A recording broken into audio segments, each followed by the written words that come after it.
Brick Street Pharmacy and Medical Supply introduces the U-Step Laser Walker, providing Parkinson patients new freedom. A laser line visually prompts each step, so you walk normally and stay in control, preventing rollaways. Now available at Brick Street Pharmacy and Medical Supply. Brick Street Pharmacy and Medical Supply offers a complete approach to health and healing, providing prescriptions and medical supplies from one team who understands you and your lifestyle needs. Professional, friendly service, providing the best care possible. Brick Street Pharmacy and Medical Supply. At the half, big night here for the Lady Rams, as it is alumni night. Always a great opportunity to show appreciation to the teams of the past. As we're here at the City Richardson Center, Lady Rams up big early on against the visiting Lions of Sagu, 36-27. Jared Jones, Justin Jackson, the Kelly's Tattoo broadcast booth. Justin, kind of break down that first half, starting with the Lady Rams. Lady Rams hitting the boards hard and passing the ball around. Inside-outside game, as you described. They left that half with 19 rebounds. I always say it. The team with the most rebounds usually comes out with the most points. Second chance shots every single time. Also, staying true to defense, not copying out, not jumping in the lanes, just staying in your position, really kept them humble. Sagu couldn't deal with it. They still having problems with scoring over this strong defense. Now, on the other end, Sagu, I don't know about you, but they're playing a heck of a game of basketball so far. I feel like the scoreboard's pretty deceiving of how the Lady Lions have played. Wouldn't you agree? It is slightly deceiving. Slightly. Turnovers and lack of rebounds is what's hurting them. But being able to stay fearless and attack the basket, that's their help. The more they look to score in transition and not stopping and trying to set up a half-court offense, they haven't been good at that all year. Get down there, get quick into the offense, and score. And that's how really they've been able to get those big-time three-point bombs that we've seen them hit, especially early on in that second quarter. They did that by quickly getting up the floor, using that transition offense, and most importantly, the flex action that you talked about, right on the baseline, getting easy layups and inside-outside threes. They're pretty much playing at their best the way we expect Texas Wesleyan to play, so almost a mirror matchup at times. It has been a mirror matchup. Not only has it been a mirror matchup, but that's been the best way for Sagu to score, taking a little piece out of Texas Wesleyan's gameplay and strategy. Go inside, outside. Now, finally, before we take this final break, how does Texas Wesleyan keep the Lions off their heels? Because they've brought it down to within 6 at some points. I think they should do what they continue to do what they're doing.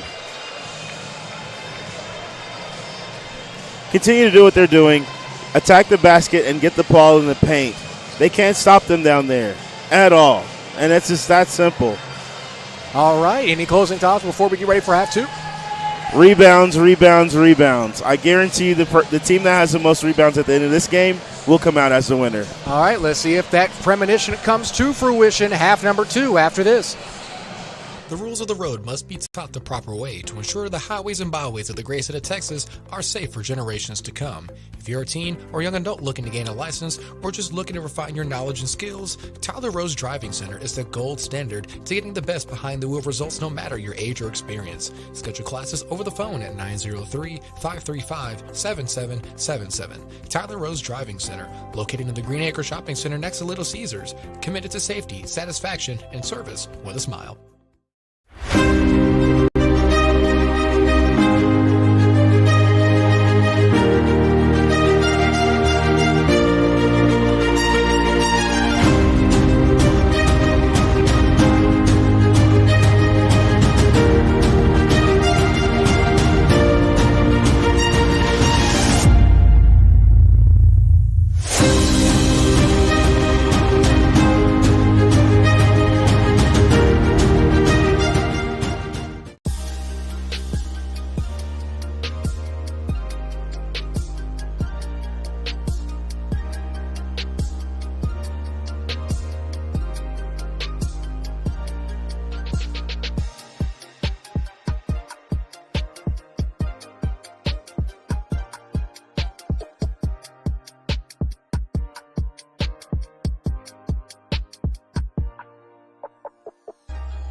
Need to add some zip to your morning? Need something to get you through a busy work day? Or maybe something refreshing on a hot afternoon? Mudslingers of Tyler can get you a handcrafted drink for any occasion. Mudslinger serves fresh coffee and espresso roasted right here in East Texas by the Collie Dog Coffee Company. They have over 40 flavors you can mix into a custom coffee, soda, refresher, smoothie, or energy drink. They even offer tasty snacks if you need a quick bite. Ditch the big chain overpriced drinks for something Short break coming out of the entering the second half of play. SAGU will take possession and will go from right to left on your respective device. Lavender pull up three to get things started. And here we go again. The quick threes is what is keeping the Lady Lions in this one. And it looks like that's going to continue as we get ready for half number 2. Amos with it, trying to go down low. They eventually do. Shot no good. Rebounds brought down by the Lady Lions. And immediately is going to be a foul charge to SAGU to get things going with 9:33 left to go in the third quarter. That was a great way to just be patient and take the body. No shot taken. It is still a foul on the Lady Lions, and Texas Wesleyan will inbound under their own basket with 20 seconds. Quick shot taken from Coy from the elbow. No good. Rebound brought down by Texas Wesleyan again. This time Amos from 2-point range. Short corner, no good. Coy with the offensive glass, and will go back to the charity stripe. As yet again, Justin, it's almost like you know what you're talking about, buddy. Rebounds are seeming to be the pivotal aspect of this game. 2. The number's 2. 2 offensive rebounds. Pad the stats, why don't you, ladies? You're making me proud. Hey, nothing wrong with a little bit of stat padding. Basketball really can't be basketball without stat padding, could it? That's the first shot is good from Coy. Yes, indeed, from Coy. Thought I forgot the name for a second. Second shot's also good against the shooter's roll. And now SAGU will have another opportunity to respond, but it's still a single-digit game. 9:18 and counting, 24 on the shot clock. Tucker cross at the timeline and is looking. Cuts to her left. Great crossover there. Head fake spins. Initially had that first shot. They get it out to Moore for a long two. No good. And an offensive rebound is corralled. No, it's going to be an offensive foul. Another loose ball foul this time on SAGU's number 22, McMinn, yet again. Much to her confusion, as checking in for her will be Mary Jo Parker. McMinn, I can kind of see her frustration on that last play. I can see her frustration. She's been playing hard all game, and to have 2 starters now on the bench with foul trouble, it's kind of going to hurt them a little bit more. Especially against a team like Texas Wesleyan, you need all hands on deck from your starters all the way to even the reserves. You might not think get in because you never know. Carter under the basket, no good off the drop step. Rebounds brought down by Lavender, and they'll go the other way with 8:40 left to go in the third. Now it's time for Lavender and Tucker to step up. They're going to have to do what it takes to get the win. Lavender, great relay pass. They get it into Beddick. Beddick falls away. Tough shot, and she gets it for 2. Beddick has been possessed in quarters number 2 and 3 alone. Not just from downtown, but now getting down in the trenches amongst the trees, getting easy buckets. Horn set now for Texas Wesleyan. Ironic that the Rams are using a horn set. Carter, tough jumper. She kicks off the glass from response, and it's in for 2. Same move every time. Drive left, shoot right. She's killing them. She's really killing them. You know the old saying goes, if it ain't broke, don't fix it. 8 minutes left to go. Shot goes out of bounds. Pass tips out of bounds, as Anaya Kondi will check in exchange for Amos. Inbounding now for the Lady Lions is going to be Parker. Recently checked it about a play ago. As Cole comes up with a steal, breakaway one-on-one layup. Euro steps in, gets the layup, and it's in. There's going to have better communication than that. Even though she was on the receiving end on that turnover, it's kind of still something you want to blame on her. Lavender off to the trap, kicks it out, gets it tipped away. Rebound is collected from Moore as she gets hit on the way up, and she'll head to the line. Moore is really being strong here. Every time she gets that ball down low, she's looking to turn and shoot. The Texas Wesleyan fans showing their appreciation for the call. Let's call it that. 7:39 left to go. I can understand. That's part bias, part what we see. From our angle, I don't question that call at all.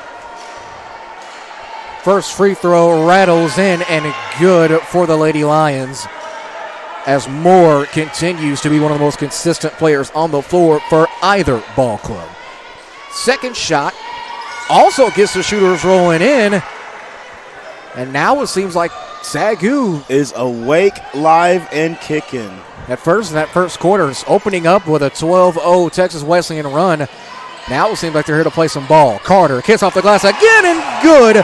Every point from the Rams in this third quarter has come from less than 10 feet out. And I'm telling you, Carter loves that left block. What a beautiful roll to the basket. Open layup for Smith.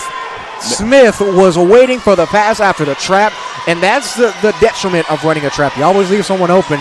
Smith getting in the right spot at the right time. 20 on the shot clock, 7 minutes left to go in the third. They swing it over to Smith. Smith gets the inbounds pass into Coy. Coy, step back, no good. Rebound's going to be brought down by Tucker. Tucker looking, 2:50 left to go. Gets it back after the drive. She spins back out and reset to Lavender. Top of the key, straight line, three, no good off the backboard. Tried to call the bank, but of course it's a Saturday, so not a lot of banks are open. I can't confirm. 6:39 and counting as we approach the 6.5-minute mark, pending substitution for the Lady Rams. Swinging over to the far side is Nia Condi. Nia Condi looking. They get it to Carter. Carter goes up and is going to draw the foul with 6 minutes, 31 seconds left in the third. She'll head back to the charity stripe. That foul is going to be team foul number 4 as Todd checks back in for the Lady Rams. If you could see the eyes of Tucker once she realized that Zaria got back down on that left block, she came firing over as fast as she could. She said, I'm going to try for the ball or I'm going to try for you, but you're not making the shot, man.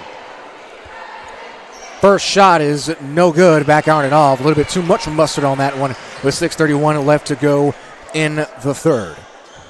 That adrenaline is starting to kick in. I'm assuming for Miss Carter. Second shot is good, however, so not an empty trip for the Lady Rams with the charity stripe. That's one thing they've been able to do. Not too many empty trips to the line, and that's one way to keep a feisty team like this Lady Lions team at bay for as long as you possibly can. With it now on the drive is Tucker. Tucker gets trapped and eventually swings over to Lavender. Lavender runner's good. Lavender is staying strong. Lavender's putting them to sleep. That's the best way to put it. 6:09 left. Todd, quick fire for three, no good. She go for 2 from downtown, but someone that is 0 for 2 is Michaela Coy. Coy has been nothing short of dominant with 6 minutes left to go in the third. 26 on the shot clock. Trying to cross the timeline now was Tucker. Tucker looking, has Todd on her, driving to her left now, spins back to her right. Don't want to get a 5-second call here. Bounce pass, tough bounce passes over to Moore. Moore looking, she's guarded by Nia Condi. Moore drives, looks like she almost might have double dribbled there. Had a wide open Tucker, but decided not to swing it. Now is getting trapped, gets the ball tipped away, and then Todd comes up with the steal, but it gets tipped away yet again. Players for both teams on the floor. Possession are going to go in favor of the Lady Rams, and they'll take it back going the other way. Dribbling into the double team. Not communicating. Sagu's going to have to open their mouths. They're going to have to talk to each other. They're going to have to let each other know what's going on. Pick left, pick right, double. That's Felix, checks back in. And look, we have a mop crew this go-around. It's always good to see a mop crew. It is always good to see a mop crew. That Gus F. Taylor Arena, no school will be named there, but you guys definitely need to get a mop crew. 5:35 left to go. Possession arrow switches, and now Condi crosses the timeline. She gives it over to Smith. Smith looking, being forced to her right. They get it back to Nia Condi. Sagu in that 2-3 defensive set. Top 3 is no good from Smith. Half the distance, just didn't really have the accuracy, I guess you could say. Lavender spins off, tough spin, shot no good. Started running back as soon as she let it go, felt confident in it, and I have to say, it looked like a great shot with 5:09 left to go. Now Condi has it at the top of the key, 24 on the shot clock. With it, Coy got to step out and fire for 3, no good. Usually she does her work under the basket as Todd slides under, comes up with the steal, ball gets tipped away. Looks like a timeout is called, and it's going to be a 30-second timeout, and we'll keep it here during this timeout. Texas Wesleyan thanks the Moore's family of automobile dealerships for their tremendous support of Ram Athletics. Whether it's a Chevrolet, Dodge, Jeep, Ram, or Kia, the Moore's family provides world-class service to drivers across North Texas. The Moore's family of automotive dealerships, family-owned and operated for over 50 years. Proud sponsor of Texas Wesleyan Ram Athletics. Now, Justin, how do you think that Sagu huddle is going right about now? Right now, the coach might be a little bit disappointed with the gameplay and the intensity, but the one thing he is happy with right now is effort and shot selection. Sagu has definitely stepped up in that area. Communication should be their next thing, and they got to get back on the boards. They got to get back on the boards. You have your 2 starting bigs down. We have number 10 coming right off the bench, and Macy Smith means business. As soon as she came in the game, she's got a bucket. So I would just get the ball to her. Let's feed our big. That's what we're used to doing. Let's trust our teammates. Now Condi to inbound. She gets it over to Coy. Coy is looking. She took a three earlier on. Felix recently checking in. Now Condi for three. Good. Nothing but nylon. As soon as you let it fly, you can tell that was going to hit the bottom of the net. As soon as she let it fly. 50-38. 4:40 left to go in quarter number 3. They swing it over to the close side now. 18 seconds on the shot clock. With it is Moore. Moore dribble drives. Almost had the double team, but draws it off in the corner for Tucker. Tucker can let a three fly or two. Takes the short jumper. She's got it. Tucker has looked at more double teams than anyone else on her team. And it seems like when she sees that, the basket is her next step. Nia Condi picks up her dribble. Sagu still in this 2-3 defense instead of very wide 2-3. Felix takes the jumper. Kiss off the rim and good. Felix got away with a little bit of a James Harden travel, if you will, but the shot goes down. Lavender wanted the three, but didn't take it. Tucker drives, got it. We're going to hear this for the next few possessions. Lavender to Tucker, Tucker to Lavender. These ladies have found a way to play together. It's that that backcourt tandem as a leeway pass up to Tucker. Easy layup is up and good. A 6-2 run in favor of the Lady Lions. And a substitution pending now for Texas Wesleyan. And it looks like Zaria Carter will check back in. Nia Condi looking. Todd cuts to the top of the key. They get it to Willis. Willis to Todd. Open three. No good. Rebounds brought down by the Lady Rams. Going up for the layup and follow is Willis in for two. 3:24 left to go, and both of these teams trading haymakers, but no one's fallen yet. Texas Wesleyan being consistent with getting to the boards. Rebound.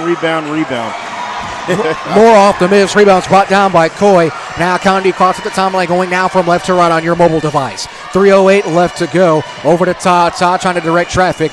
Rejects the Coy screen and instead slings it across the floor. Pull-up jumper, no good. Rebound Lavender. She's got ahead of steam. Is going to take it herself. It's an even 2-on-2 break. Pulls up free throw line jumper. Good.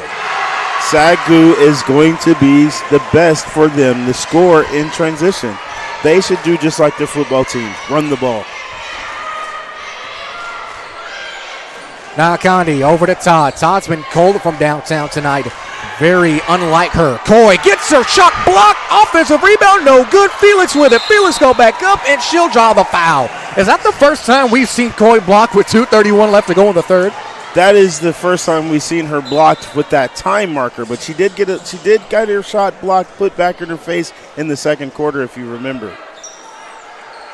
Felix will head to the line. Substitutions and switches pending for the Lady Lions. On the line is going to be Kira Felix. Her first shot is no good, just can't get the shooter's bounce. And the line opportunities, get to the free throw line. That's what you want. Get the other team in foul trouble. Second shot is good, however, as now Carter will check back in. After the free throw inbound will be to give in to Sagu's Tucker. Tucker swings it over now as they look across the timeline over to Moore, and eventually they find Lavender. This is the hands you want the ball to be on at a pivotal moment like this. 2:19 left to go, 17 on the shot clock. Dribble drive and taken to her left. It's Tucker. Tucker goes up. Offensive foul.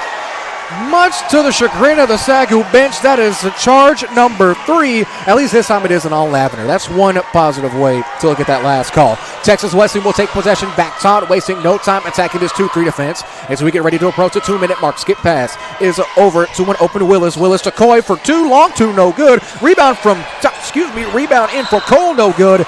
And Sagu will draw the loose ball foul. That foul is going to be called against the Lady Rams number 1, Taryn Willis. That's her first, team second. But the thing about that, even though she got the foul call, that's still 3 offensive rebounds in one possession. Lavender, tough pass. It's stolen away by Coy. Going to take it herself. 4-on-2 break. Rises up through contact. No, it's going to be an offensive foul. Maybe saying she got an elbow out, but I did find it a bit suspicious that Coy was one that drew the contact allegedly. She was standing tall, and it was a Sagu defender that was on the ground, and you could hear the Texas Wesleyan fans below us not happy with that call. 50-50 call. Let's chalk it up to that, shall we? I think the referees feel like they need to make a decision on that call just to double check. But if anyone in the building can understand how an offensive charge is getting charged here, it's definitely going to be Ms. Tucker. She's responsible for 2 herself, and she stopped one already. Not going to change the call, however. Sagu will maintain possession. Moore in the middle of the floor to Lavender. Now we're seeing Lavender kind of move to the 3 currently in this offense. We've seen her transition from the front court to the back court pretty much seamlessly. And here's Beddick. Beddick swings to the top of the key to Smith. Smith to Moore. They wanted her to shoot that 3. Lavender's going to let it fly from downtown. No good. Straight line shot is off. Tough rebound is hauled in by Coy. And Coy using those elbows. And that's one thing I always like to point out. And a blocking foul is going to be called against the Lady Lions. Coy did get her elbows out as that foul is going to be on Lavender. I want to say that's her 4th. But Coy doing a great job of establishing her space early with the elbows and simply just pivoting instead of just trying to whack someone with an elbow. I have to be honest with you, Jared. Tell me what Coy's doing wrong today. Really nothing. Exactly. That's my point. I mean, she did miss 1 3, but that's still – I guess you consider that sour grapes. If that's the only deterrent from your game so far, you've had a heck of a game. As I said, good shot selection. Even though she missed a shot, they still got away with offensive rebound on that same shot and scored a 2-point. So, only a 1-point swing. Yeah. First shot is no good. 1 minute, 17 seconds left to go. Willis the second shot rattles in and falls through as Amos will check in for Todd. Sagu will take possession back. Of course, this is only game 1 of a college basketball doubleheader. Keep it here as afterwards we will have the men's contest between these two teams. Should be another competitive game. With it now after the dribble handoff on the post up is Moore trying to gain space against Cole. She drives, goes up, no foul call. Great no call there in my opinion. Less than a minute to go. Relay pass up to Carter. Too much mustard on it. Goes out of bounds. Possession will go back to Sagu.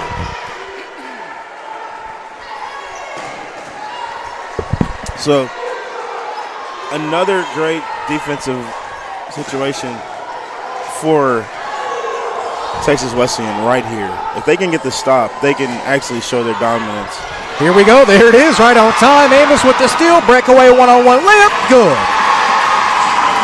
That's a dagger going into the thigh. Now they're going to be trying to get to the heart. We've stopped you from moving.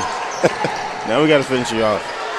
Here we go. Ball is tipped away by Carter. Sagu will maintain possession. They get it out to Lavender. 18 on the shot clock. 27 seconds and counting. They got to get a move on. On the drive is Lavender. Steps back. Fires for 3.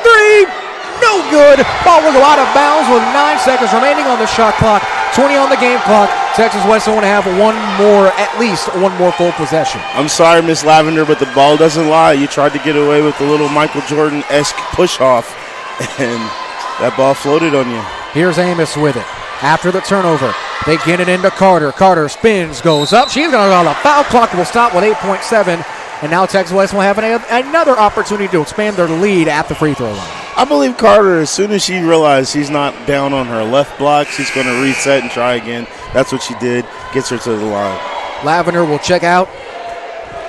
Checking in for the Lady Lions are going to be number 13, Cheney Chambers. Chambers hit 2 threes early in the first half. First shot is good from Coy.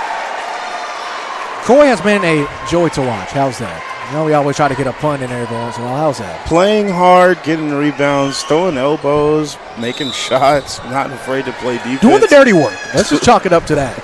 Very Rodman-esque. On the floor, at least. 8.2, it's a couple seconds tick off.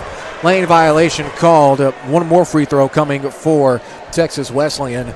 Second shot, good. Carter's not playing around. She's not playing around. She's been very serious this game. Dribble handoff to Chambers. Chambers from way downtown, no good.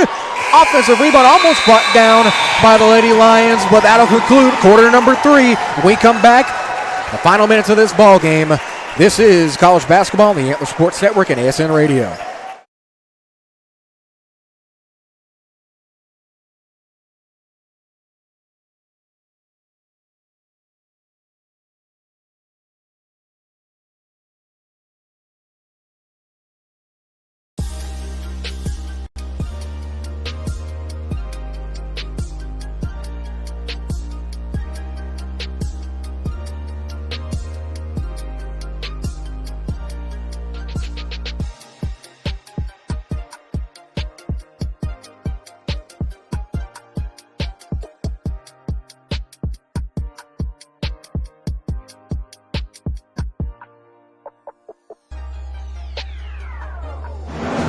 Quarter number 4, mere seconds away as the Texas Wesleyan Lady Rams, 17th in the country, are in, even though there's no dog in this fight, this is a dog fight with the SACU Lady Lions.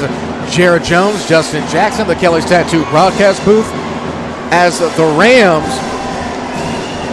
Rams look to try to keep the Lions at bay. The Lions still not going away with the pride of a Lion. I guess that's really the best descriptor. Fresh 10 minutes on the clock, and we're back and set, ready to go. SACU will take possession back. Gonna go from right to left on your device, and quick steal already for Texas Wesleyan. Carter under the basket, no good. Amos will come with the rebound, going up and under, no good. Only 9 seconds coming off, but we already got us a shooting foul as Texas Wesleyan will head back to the line.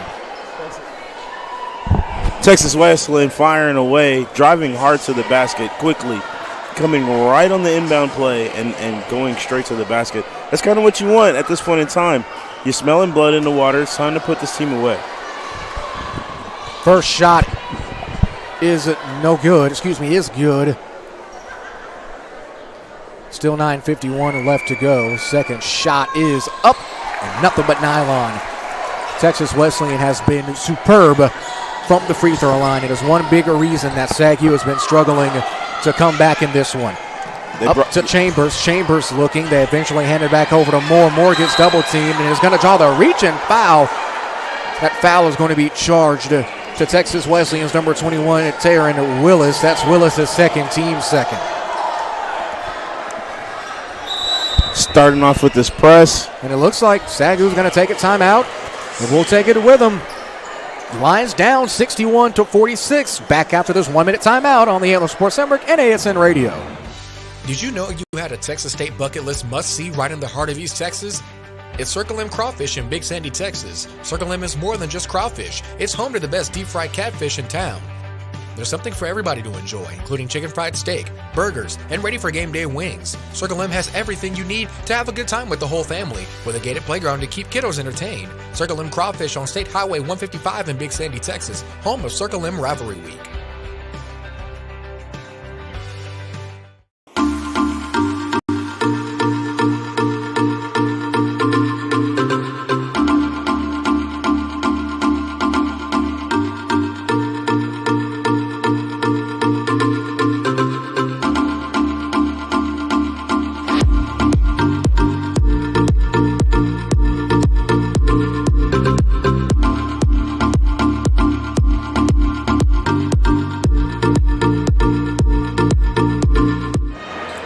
Back coming out of the SACU timeout. Possession will go back to the Lady Lions. Just over 9.5 left to go in this afternoon's first contest.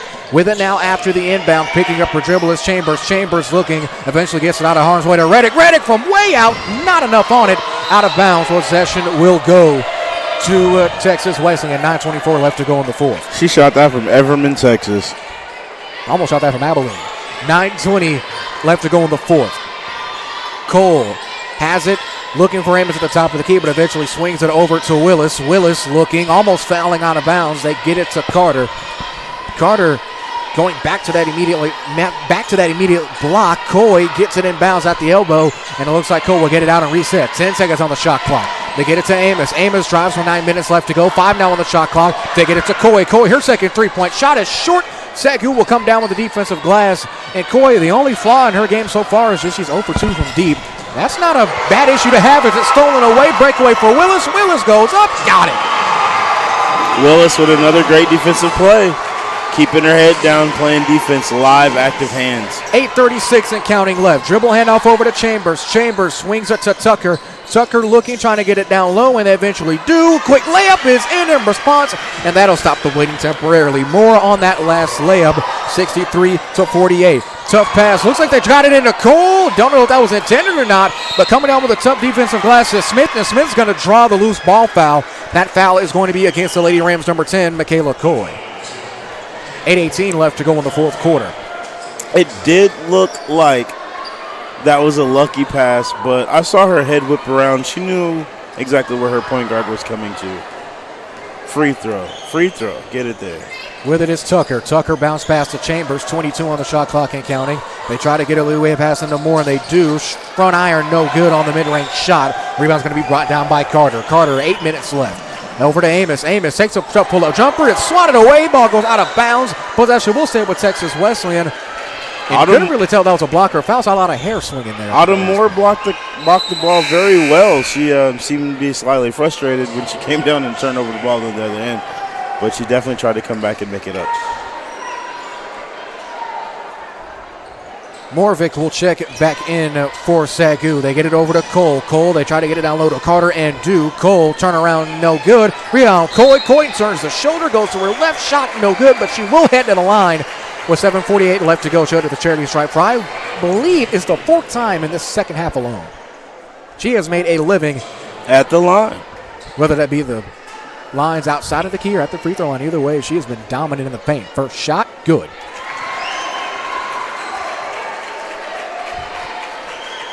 This free throw and all free throws brought to you by ABS T-Shirt Graphics and Tyler, family owned and operated since 2009. Second shot's good. Another 2-for-2 trip for the Lady Rams. 7:45 left. Texas Wesleyan still applying the full court pressure. They get it to Chambers. Chambers in the corner to Morvick for three. Good. Now, this would be the opportunity for Sagu to step up their defense, work on transition. They score better in transition, so if they can get a stop, they actually have a shot at doing something in this game. Amos, tough shot, no good. Rebound's brought down by Sagu. Tough rebound, and they almost had numbers for a second, just didn't go quick enough. Morvick slides over to the corner, maybe try to get it to her, but Coy picks her up immediately on the drive to the left, and stepping back is Tucker. Tucker, skip pass, looks like it might have been intended for either Chambers or Beddick, but Beddick commits to turnover, gets it stolen away. Amos with it, great jab, and now she goes along the left sideline, no, goes to the middle of the floor. Stepping over, another pull-up jumper, this time is no good yet again. That's three straight for her, as Carter gets the offensive glass and goes up. That shooting foul is going to be called against Moore. She pleads her case with the official, but I don't think he's changing his calls. We cross the 7-minute mark. The only thing I would add is you missed the word another. Carter gets another offensive rebound. Another offensive rebound. Rebound after rebound. Second chance shots, as I said in the first half, is the best way for Texas Wesleyan to win. They set up their offensive their offensive side of play. They take their time in their sets. They get good shots, therefore they get good rebounds. Meanwhile, Sagu is still not getting into their offense fast enough. When they have a chance for a set offense, the ladies seem to still not really understand the grasp of the play set. Second shot, no good. Rebounds brought down by Morovic. Coming down the other way are the Lady Lions. They get out to Chambers. Chambers fires for three, no good. Back iron and off. Rebound's going to be brought down by Willis. Willis gets it over to Naya Condi. Condi checking back in. To Willis. Willis looked like she had an open three, but elected not to take it. 18 and counting on the shot clock. Now Condi jabs and drives left from the corner to Cole. They get it down low to Coy. Coy turns around, follow away jumper, no good. Rebound's going to be brought down by Sagu. They get it out to Morvick. Morvick pushing things up the floor. Chambers, she's going to take another three. Hurricane shot, no good. They come up with the offensive rebound, and it's tipped, but it's caught back by Beddick. Beddick back over to Chambers. Chambers at the top of the key, at the free throw line to Tucker. Tucker takes the off-ball screen, turns, looks. They got it back over to the top of the key now. 10 seconds on the shot clock. Got to get a move on. 6:02 and counting left to go. Spin move, no dribble pickup yet. Going up for the layup, no good. Wanted a foul. Ball gets tipped out of bounds. They're going to say last touch, Texas Wesleyan. Possession will stay with Sagu, as checking back in is going to be Kiera Felix. Felix, part of this front court tandem for Texas Wesleyan. As when one subs out, another one subs in. It's almost like a 3 or 4 headed dragon for the 3 to 4 spots. You are telling the truth here. 5:56 left to go. Shot clock will reset to 20 seconds. The Sagu inbounds on the own basket. They get out to Morvick. Has a smaller Naya Condi on her. Kick out. Lavender for three. No good. Rebound snatched away by Coy. And I probably would have tried to use the Morvick and Naya Condi mismatch to at least go down low, try to get an inside-outside three, especially with a reset 20-second shot clock, as Felix gets it at the top of the free throw line. Picks up her dribble, gets it tipped away. Now Condi, heavily contested three, no good. Rebound's going to be almost brought down by Sagu. They do get it into Lavender. Lavender swings it over to Morvick as we cross 5.5 minutes. Now Sagu should just trying to find a good shot. Just get 2 points here. You know you're down. 3 points has not been accurate. And there it is, Lavender on that last layup. 5:18 left to go. And Texas Western smartly lets the ball roll a little bit after that last bucket as the clock will continue to run. 27 on the shot clock, 5:10 and counting on the game clock, 66-53 the score. Texas Wesleyan with 4 timeouts, Sagu with only 2. 3 team fouls for the Lady Lions, 2 for the Lady Rams. They get it into Coy right about the volleyball line. Great jab and cut there over to Cole. Cole fires for 2, good. Cole has been ready to fire all day. She keeps her hands up. She's been finding the open spaces on the floor and getting there, ready Lavender, to shoot. great head fake, pulls up, got it. Great hand fake, a little ball fake to get a defender off of her. Just enough space to drop that shot. And it looks like a timeout's going to be called by Texas Wesleyan, and we'll take it with them. The Lady Lions finding some life. Let's see if they continue back on the Antler Sports Network.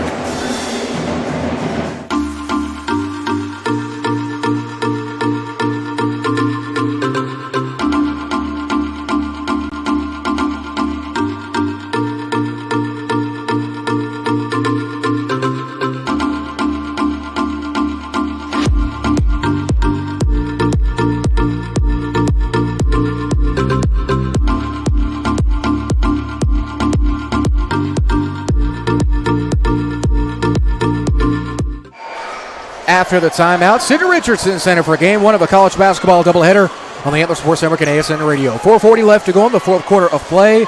The Lady Rams of Texas Wesleyan, ranked 17th in the country, getting all they can most likely handle. Sagu still has plenty left to give in this one as we get ready to hit the 5.5-minute mark. Checking back in will be Smith for the Lady Rams. Same lineup for the Lady Lions. Over to Cole. Cole skip pass, overtaken by Smith. Smith knocks it down and get it out of the net. Got to fix the net after that last shot. And right off the bench, that's a way to make a quick impact. Savannah Smith found that same spot that Cole found on the last possession for an easy 2-pointer. Lavender on the drive, no good. She's been on and off so far in this ball game. Of course, that's what happens when you get 3 quick fouls and have to take a seat. Pump taken, and the layup is good from Willis through contact. And the lead slowly starting to become insurmountable for the Lady Lions. They got to get a move on if they want to get back into this game. Willis and Carter almost looking like twins. When they get down on that left low block, it's almost a guaranteed bucket every time. Cole after the Morvis Mitch goes the other way. It's a 2-on-3 break. Cole goes up, going to draw the foul. That foul is going to be on Tucker with 3:43 left to go. And the Texas Wesleyan Rams will continue to do what's been the biggest separating factor outside of rebounding, and that's free throw opportunities. Also, Texas Wesleyan looks to have stepped up the defense, getting stops in transition now twice. 3:43 still left to go in the fourth as Cole will head back to the charity stripe. Cole's first shot is good as Carter looks to check back in. Cole from the line shooting at 64%. Second shot also good. That's a substitution will be made.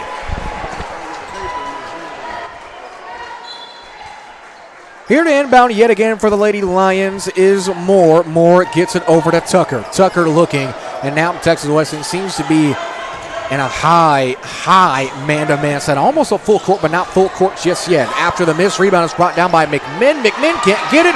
Carter comes down with it, and now with just under 2.5 minutes, here's calling the break yet again. Has Amos cutting up and under the layup. Great layup, and she's got it to go for 2. What a shot. Let's take another look at that last layup to end off the run. Timeout taken by Sagu, and we'll take it with them back after this break on the Antler Sports Network and ASN Radio.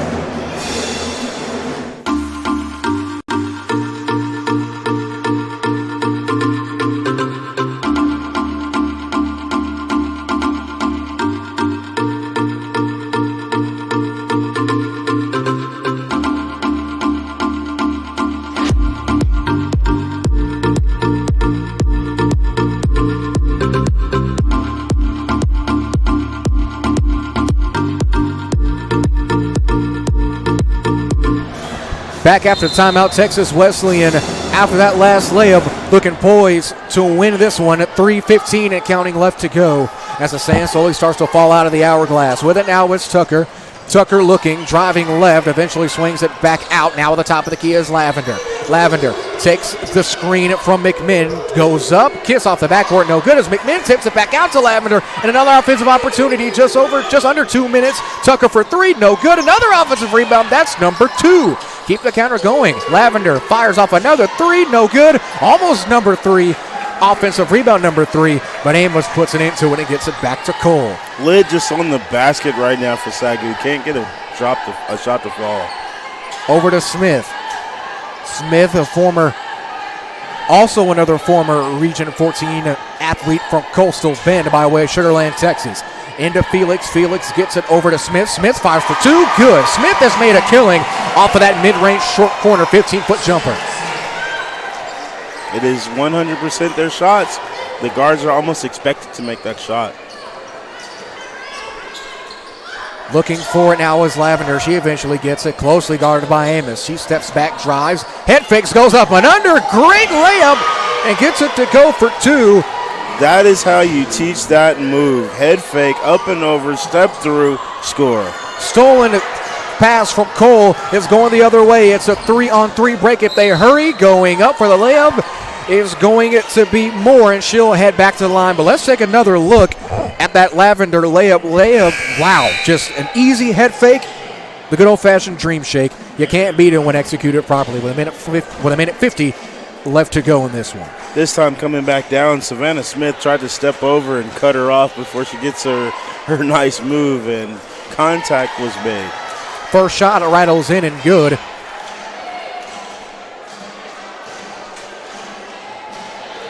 More from Lubbock, Texas. Look for Texas Wesleyan and go for one of their three-point shots coming back down on the court. Second shot no good from the Cooper High School from the Cooper High School graduate, that is. Condi checking back in and controlling the glass after that layup. Another up and under layup is no good from Amos. She gets her own offensive rebound and got it in for 2. And that'll expand the lead even more. Now 80-58 with a minute and a half left to go in this one. Viewers, I want you to put it in the chat for me. Rebound, rebound, rebound, rebound. Off the drive and cut is going to be Lavender's pass, taken up by Tucker, no good. Rebound is hauled in from Smith, and now it's just a few more possessions before Texas Wesleyan can pencil in the win here at home. Over to Amos. Amos head fakes, gets it tipped from behind her, and Chambers is going to draw the foul. As Amos on the cut from Hill College by way of Burleson, Texas, the 5'9 junior. Had a little bit of space, but it was eventually closed up almost immediately as she found it. As LaCour will check it back in for the Lady Rams. Markovich will also check in for the Lady Lions. Also checking in is going to be Beddick. Beddick from Cashion, Oklahoma. Good, not too far of a drive to get to Waxahachie, Texas. Minute 6 left to go. Home of a really great casino, by the way. First shot from Amos is good.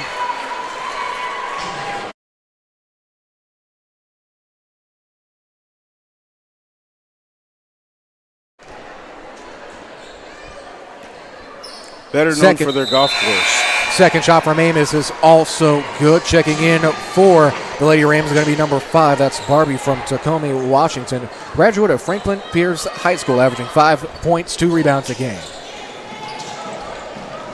Looking for something now was Tucker. Tucker spins and gets it to Lavender. Lavender drives, had his team, has it open. Great head fake. Can she finish the layup? No, can't get the shooter's bounce as she falls. Pops right back up. Now Condi with it. Lavender right behind her. And is going to draw the foul. That might be her 5th. Coach Renita Jackson in her 7th season on the far side and wanting a flagrant foul. You could claim the flagrant foul. You can also see that she was out of control on her own shot and coming back. This young lady has a full speed start and a problem slowing. Well, another thing you also, especially from this angle, looks like Lavender was trying to keep Nia Condi up from falling, because you see Nia Condi was falling as she dribbled, as she knocks down the first free throw. And Lavender tried to keep her up from this angle, but I can definitely see why Coach Jackson and Lady Rams wanted a flagrant foul there with 48 seconds left to go. Second shot rattles in and out, no good. Rebound is brought down by the Lady Lions with 45 seconds left. Pass is tipped but not taken away. Chambers on the reception, can't get it. Ball gets tipped. Texas Wesleyan will keep possession. Great hustle there by Barbie to keep it in bounds. And they get it back to Nia Condi with just over 5 seconds separating the shot clock and game clock. 28 seconds left to go in this one. Backing out with it is Smith. As Smith now looks like they're just going to try to run through and try to get this thing over with. As Chambers tried to come up with a steal, Nia Condi will dribble back out. 8 seconds on the shot clock, 13 on the game clock. They get it over to LaCour. LaCour looking, gets over the top of the key on the dribble drive. Smith getting separation right at the buzzer. What a great move. And what a way to end this one off. With 2 seconds, no, a timeout's going to be called. And let's get one more last look at that replay. And no, they're going to call it. That's the end of the game as we look at that last shot.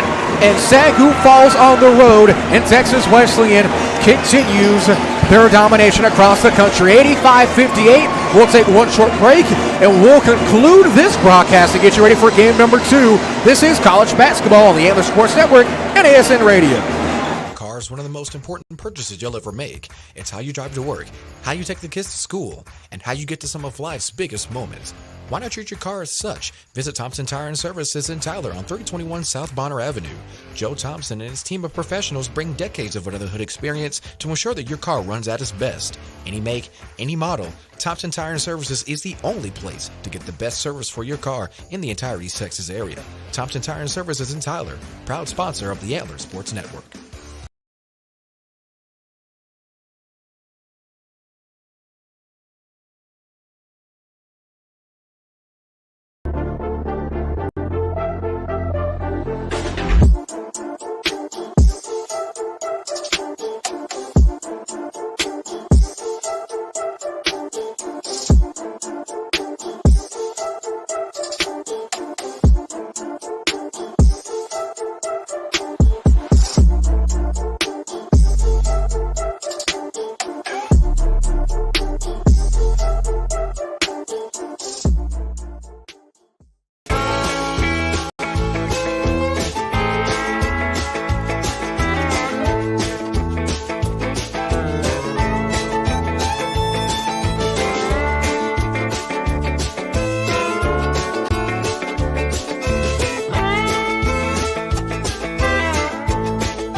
Street Pharmacy and Medical Supply introduces the U-Step Laser Walker, providing Parkinson patients new freedom. A laser line visually prompts each step so you walk normally and stay in control, preventing rollaways.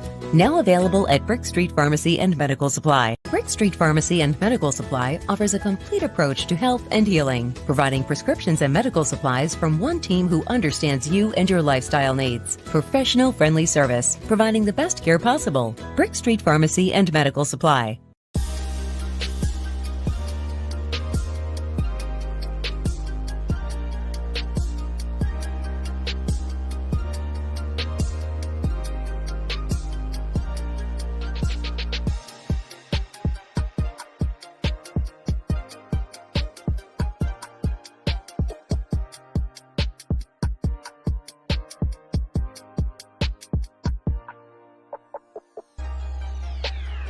As we prepare for game number 2 of our college basketball doubleheader on the Antler Sports Network, as we just saw Texas Wesleyan completing the first half of the program sweep, if you will, after taking on the Lady Lions of SAGU.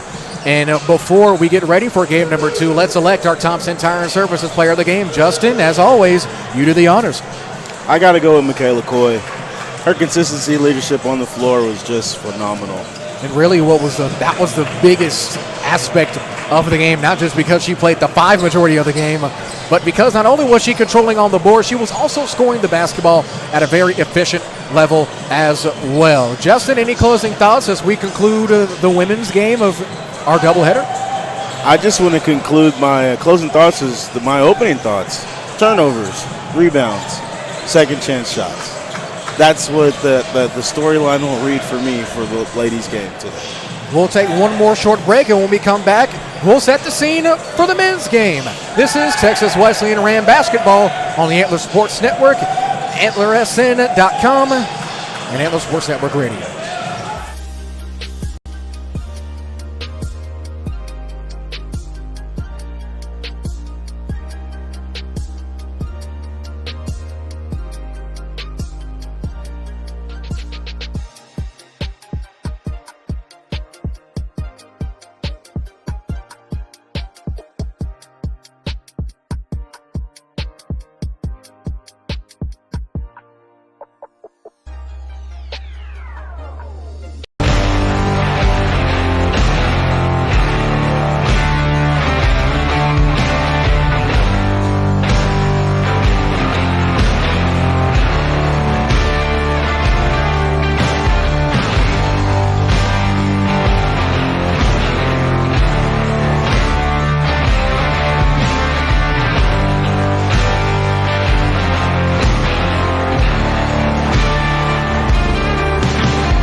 captain of the Pee Wee football team. We may be small, but we are mighty, annoying. And you are so tired from playing defense against us that your focus is about to ride the bench. Woo! Go, go, go. Thanks, Mom. Bye. Come on, come on. And if you have cut rate car insurance, then not even a Hail Mary will save you from paying for this. So get Allstate.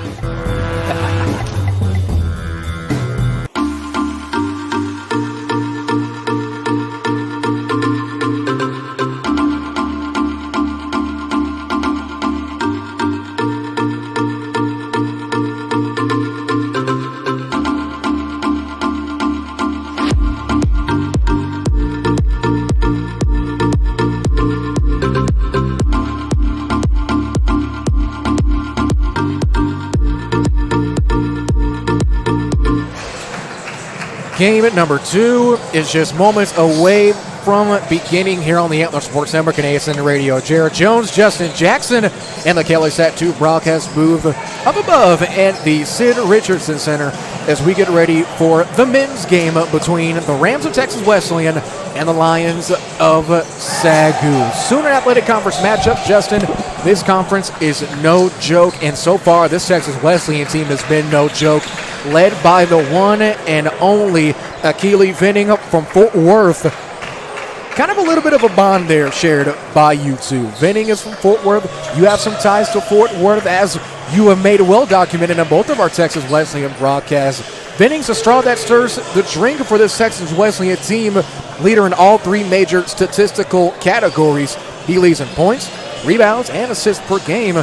So what do you expect from Venning as we get ready for this matchup? I honestly expect him to try to get his teammates going first. That's what his trademark has been to do, try to get them going. And once he sees who's got the hot hand, that's who he'll continue to feed. And then he's always been known for torching the other defenders. So staying in front of him is going to be a problem for whoever he matches up with. Also a problem to stay in front of is the 3/4 for the Texas Wesleyan Rams. That man is Peyton Saley. Saley averaging 12, 4, and 2. Saley, as we know, especially in those overtime games, he can hit threes when it matters.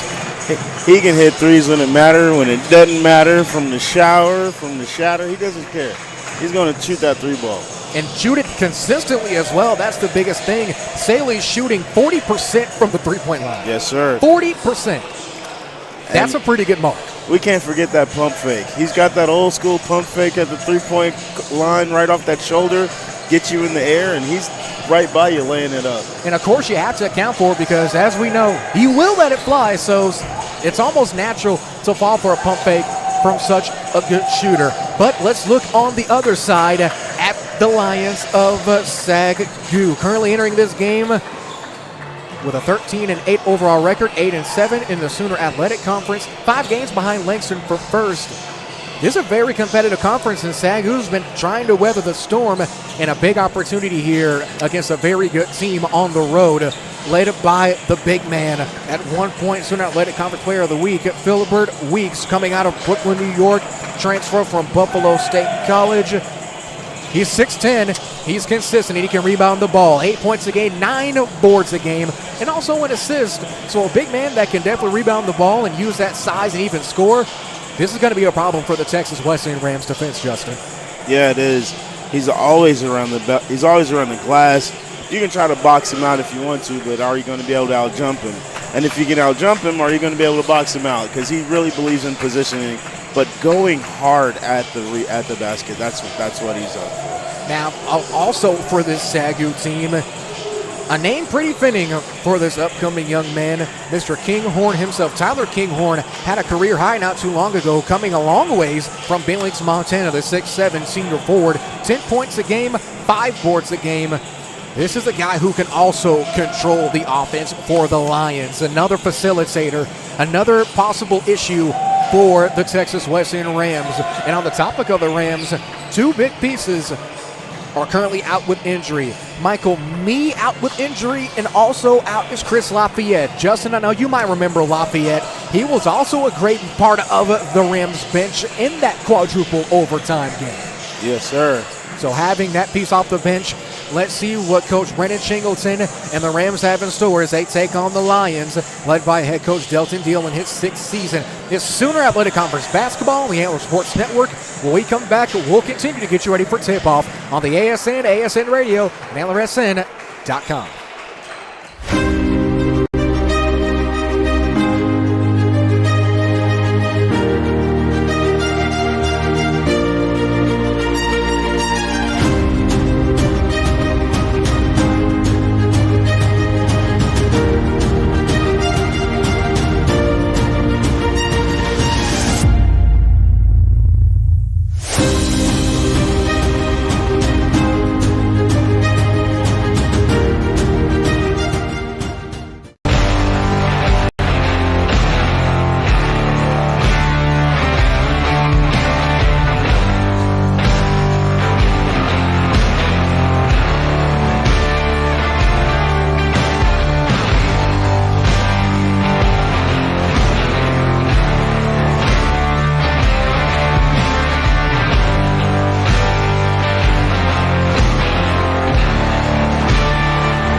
Need to add some zip to your morning? Need something to get you through a busy workday? Or maybe something refreshing on a hot afternoon? Mudslingers of Tyler can get you a handcrafted drink for any occasion. Mudslinger serves fresh coffee and espresso roasted right here in East Texas by the Collie Dog Coffee Company. They have over 40 flavors you can mix into a custom coffee, soda, refresher, smoothie, or energy drink. They even offer tasty snacks if you need a quick bite. Ditch the big chain overpriced drinks for something locally owned and delicious. Find them on the Loop and Old True Highway by Green Acres Bowl. Follow them on social media for deals and updates. Mudslingers of Tyler. Local coffee, local. We continue to get you ready for a pregame, a little bit of a dunk contest going on prior to tip-off here. It's always exciting to see both teams just using some good old-fashioned competition before the game, and this is what these inter-metropolitan games bring. They bring camaraderie, they bring community, they bring atmospheres like this that we have here in the Sid Richardson Center.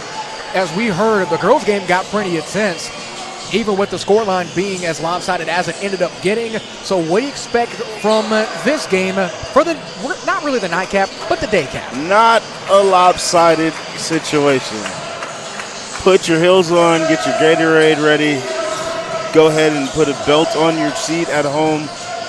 I got a feeling we're going in for a barn burner here. This is going to be tough. Will this be a overtime barn burner? I don't see a four-way overtime, but I do see someone being very upset at a close loss tonight.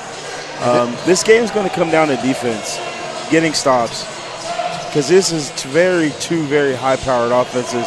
Both teams like to get up the court. Both teams like to run. Both teams can stop you and get you in a half-court setup and still score. So the clock is not going to be even paying a part in this competition. This is going to be who can stop who. And this is a SACU team with championship pedigree. Two-time conference tourney winners, back-to-back NAIA national tournament appearances, made the semifinals in 2020, 2021, and they can shoot the ball as well. So defense is going to be a definite factor as SACU is fifth in the conference. who has the 5th highest point mark of any team in any Sooner Athletic Conference game after their January 21st defeat of Oklahoma Panhandle State by a score of 108-77. I'm not a mathematician, but Justin, that's a lot of points. That is a lot of points, but I'll tell you what Texas Wesleyan is bringing. A lot of experience. Look at their roster. Senior, junior, senior, senior, senior, senior, senior, senior. That's part of the reason why they're doing so well this year in conference, because you have a lot of experience and a lot of guys who understand how to be coachable, how to play on a team. And also, this is my last year here, baby. You think I ain't going to try to go for the win? Hey, why not? Games like this are definitely important down the stretch for conference standings. You need your help your case to try to get some ranking votes. When we come back, it's game time. This will be our final break. This pregame show is brought to you by the Mortz family of automotive dealerships, proud sponsor of Texas Wesleyan Ram Athletics. Whether it be a Chevrolet, Dodge, Jeep, Ram, or Kia, the Mortz family provides world-class service to drivers across North Texas. The Mortz family of automotive dealerships, family owned and operated for over 50 years. When we come back, games will begin. Let's see if we have a barn burner, as you said, Justin, back after this break on the Antler Sports Network, ASN Radio, and AntlerSN.com. Need to add some zip to your morning? Need something to get you through a busy work day? Or maybe something refreshing on a hot afternoon? Mudslingers of Tyler can get you a handcrafted drink for any occasion. Mudslinger serves fresh coffee and espresso roasted right here in East Texas by the Collie Dog Coffee Company. They have over 40 flavors you can mix into a custom coffee, soda, refresher, smoothie, or energy drink. They even offer tasty snacks if you need a quick bite. Ditch the big chain overpriced drinks for something locally owned and delicious. Find them on the Loop and Old True Highway by Green Acres Bowl. Follow them on social media for deals and updates. Mudslingers of Tyler, local coffee, local connections. A car is one of the most important purchases you'll ever make. It's how you drive to work, how you take the kids to school, and how you get to some of life's biggest moments. Why not treat your car as such? Visit Thompson Tire and Services in Tyler on 3021 South Bonner Avenue. Joe Thompson and his team of professionals bring decades of under-the-hood experience to ensure that your car runs at its best. Any make, any model, Thompson Tire and Services is the only place to get the best service for your car in the entire East Texas area. Thompson Tire and Services in Tyler, proud sponsor of the Antler Sports Network. The rules of the road must be taught the proper way to ensure the highways and byways of the great state of Texas are safe for generations to come. If you're a teen or young adult looking to gain a license or just looking to refine your knowledge and skills, Tyler Rose Driving Center is the gold standard to getting the best behind the wheel results no matter your age or experience. Schedule classes over the phone at 903-535-7777. Tyler Rose Driving Center, located in the Green Acre Shopping Center next to Little Caesars, committed to safety, satisfaction, and service with a smile. I'm your football obsessed. Hello, my name is Tarni. I'm the cap. The rules of the road must be to ensure the highways and byways of the great state of Texas are safe for generations to come. If you're a teen or young adult looking to gain a license or just looking to refine your knowledge and skills, Tyler Rose Driving Center is the gold standard to getting the best behind the wheel results no matter your age or experience. Schedule classes over the phone at 903-535-7777. Tyler Rose Driving Center, located in the Green Acre Shopping Center next to Little Caesars, committed to safety, satisfaction, and service with a smile.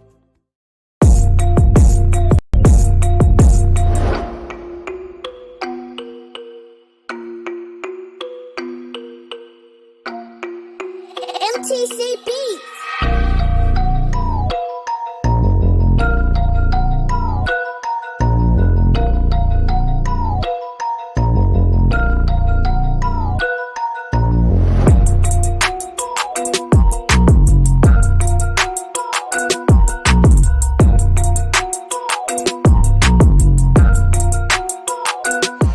Let's pause 10 seconds for station identification, coast to coast and around the nation.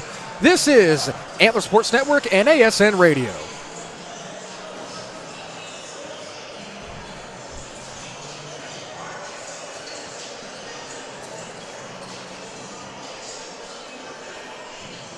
The rules of the road must be taught the proper way.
Need to add some zip to your morning? Need something to get you through a busy work day? Or maybe something refreshing on a hot afternoon? Mudslingers of Tyler can get you a handcrafted drink for any occasion. Mudslinger serves fresh coffee and espresso roasted right here in East Texas by the Collie Dog Coffee Company. They have over 40 flavors you can mix into a custom coffee, soda, refresher, smoothie, or energy drink. They even offer tasty snacks if you need a quick bite. Ditch the big chain overpriced drinks for something locally owned and delicious. Find them on the Loop and Old Troop Highway by Green Acres Bowl. Follow them on social media for deals and updates. Mudslingers of Tyler. Local coffee, local connections.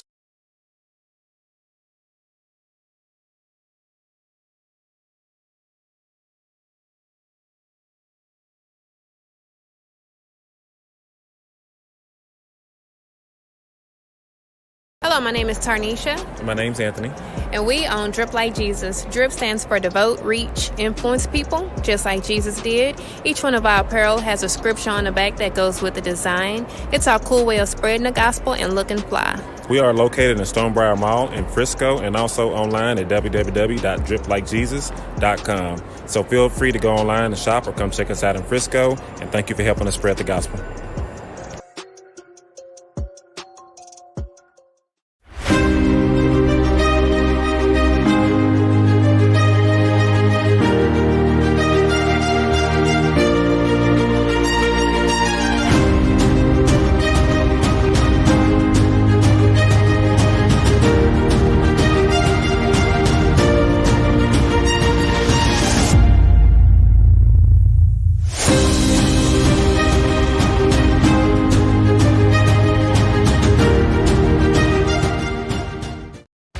Did you know you had a Texas State bucket list must-see right in the heart of East Texas? It's Circle M Crawfish in Big Sandy, Texas. Circle M is more than just crawfish. It's home to the best deep-fried catfish in town.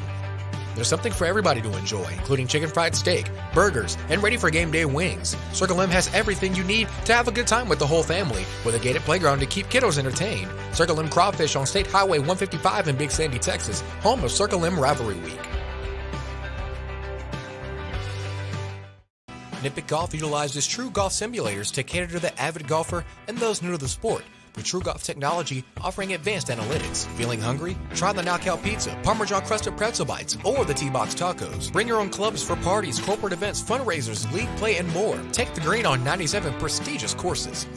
Learn the game of golf from PGA Tour champion and Hallsville native Roy Pace. Enjoy a day out with friends and family with hourly passes and memberships available. Nippick Golf Longview, 414 West Loop 281.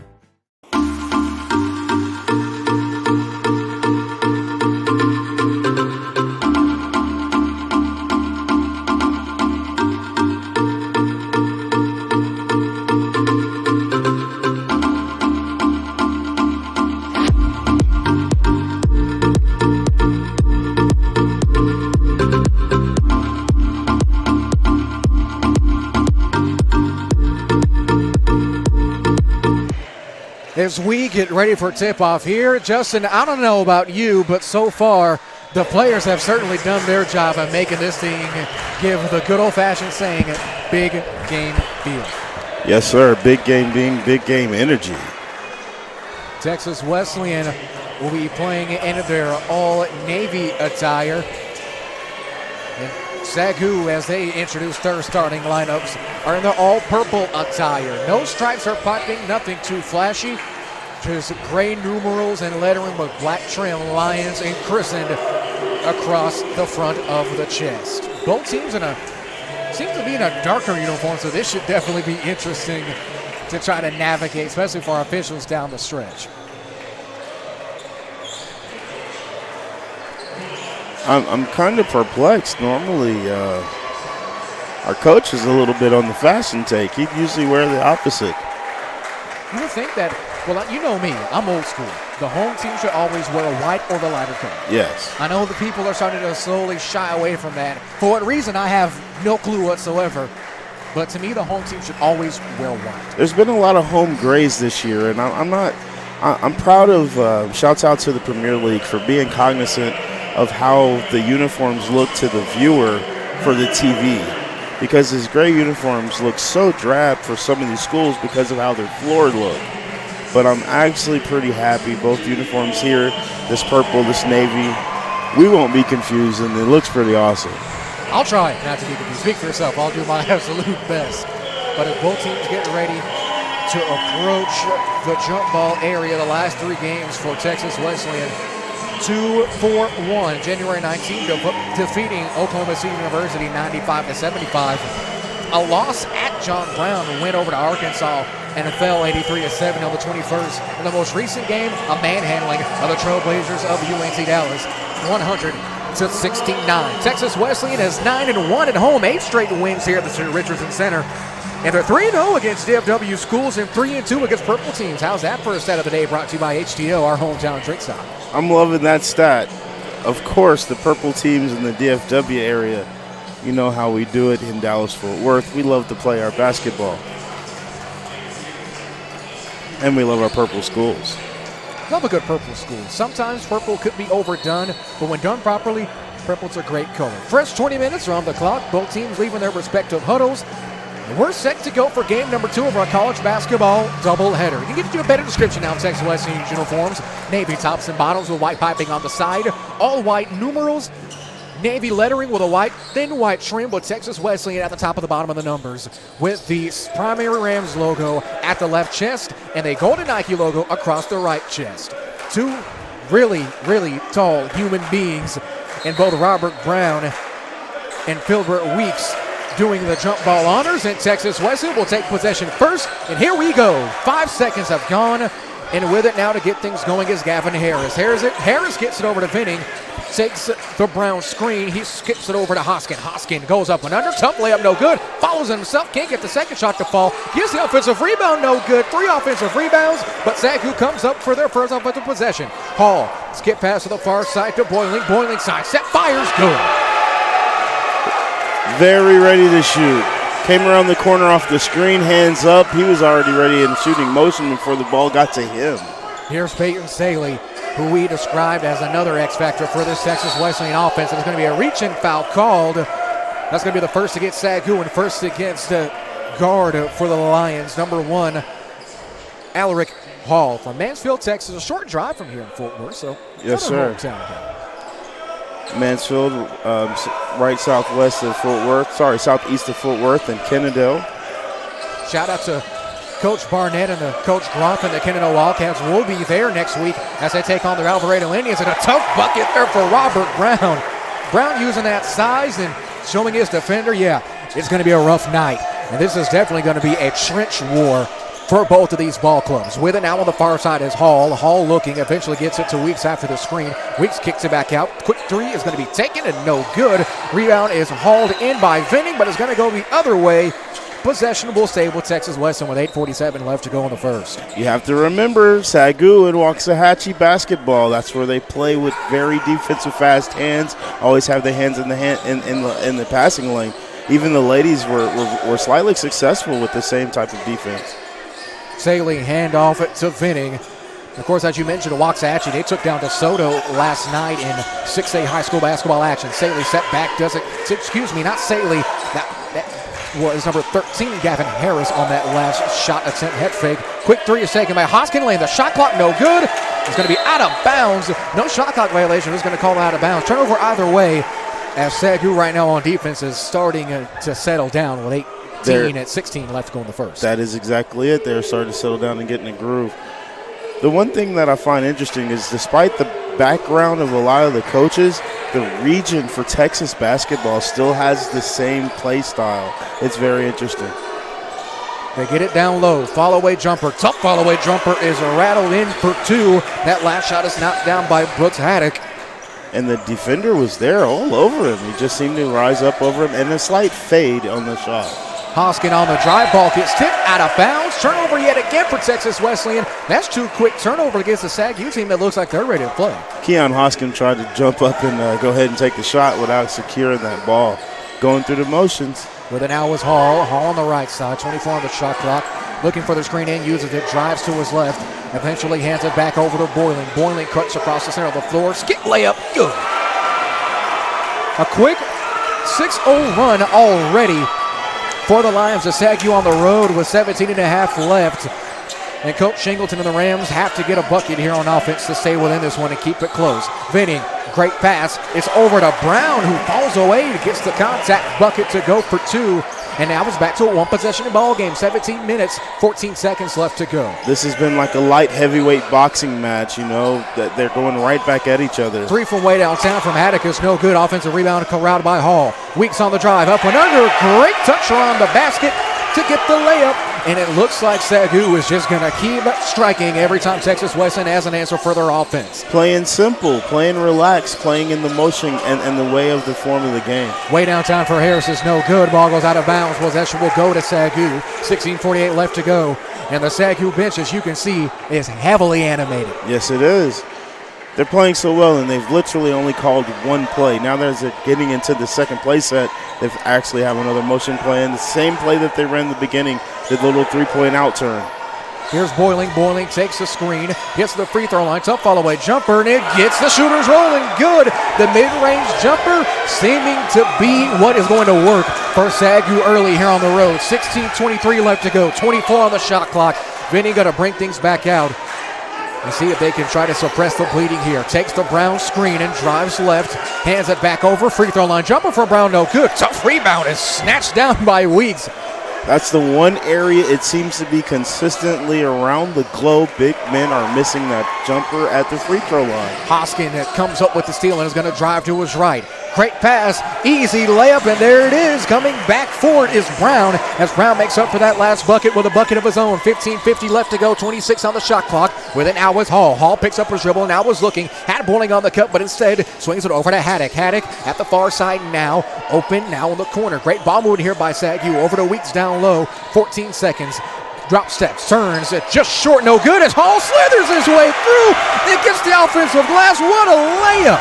This is what you want from Alaric Hall, looking for the long rebounds. You're out there on the perimeter. You see the shot happen. You have the best chance to come in and steal in a rebound. Carry violation called as we look at that last replay. The replay brought to you by Circle and Crawfish and Big Sandy, proud sponsor of the Antler Sports Network.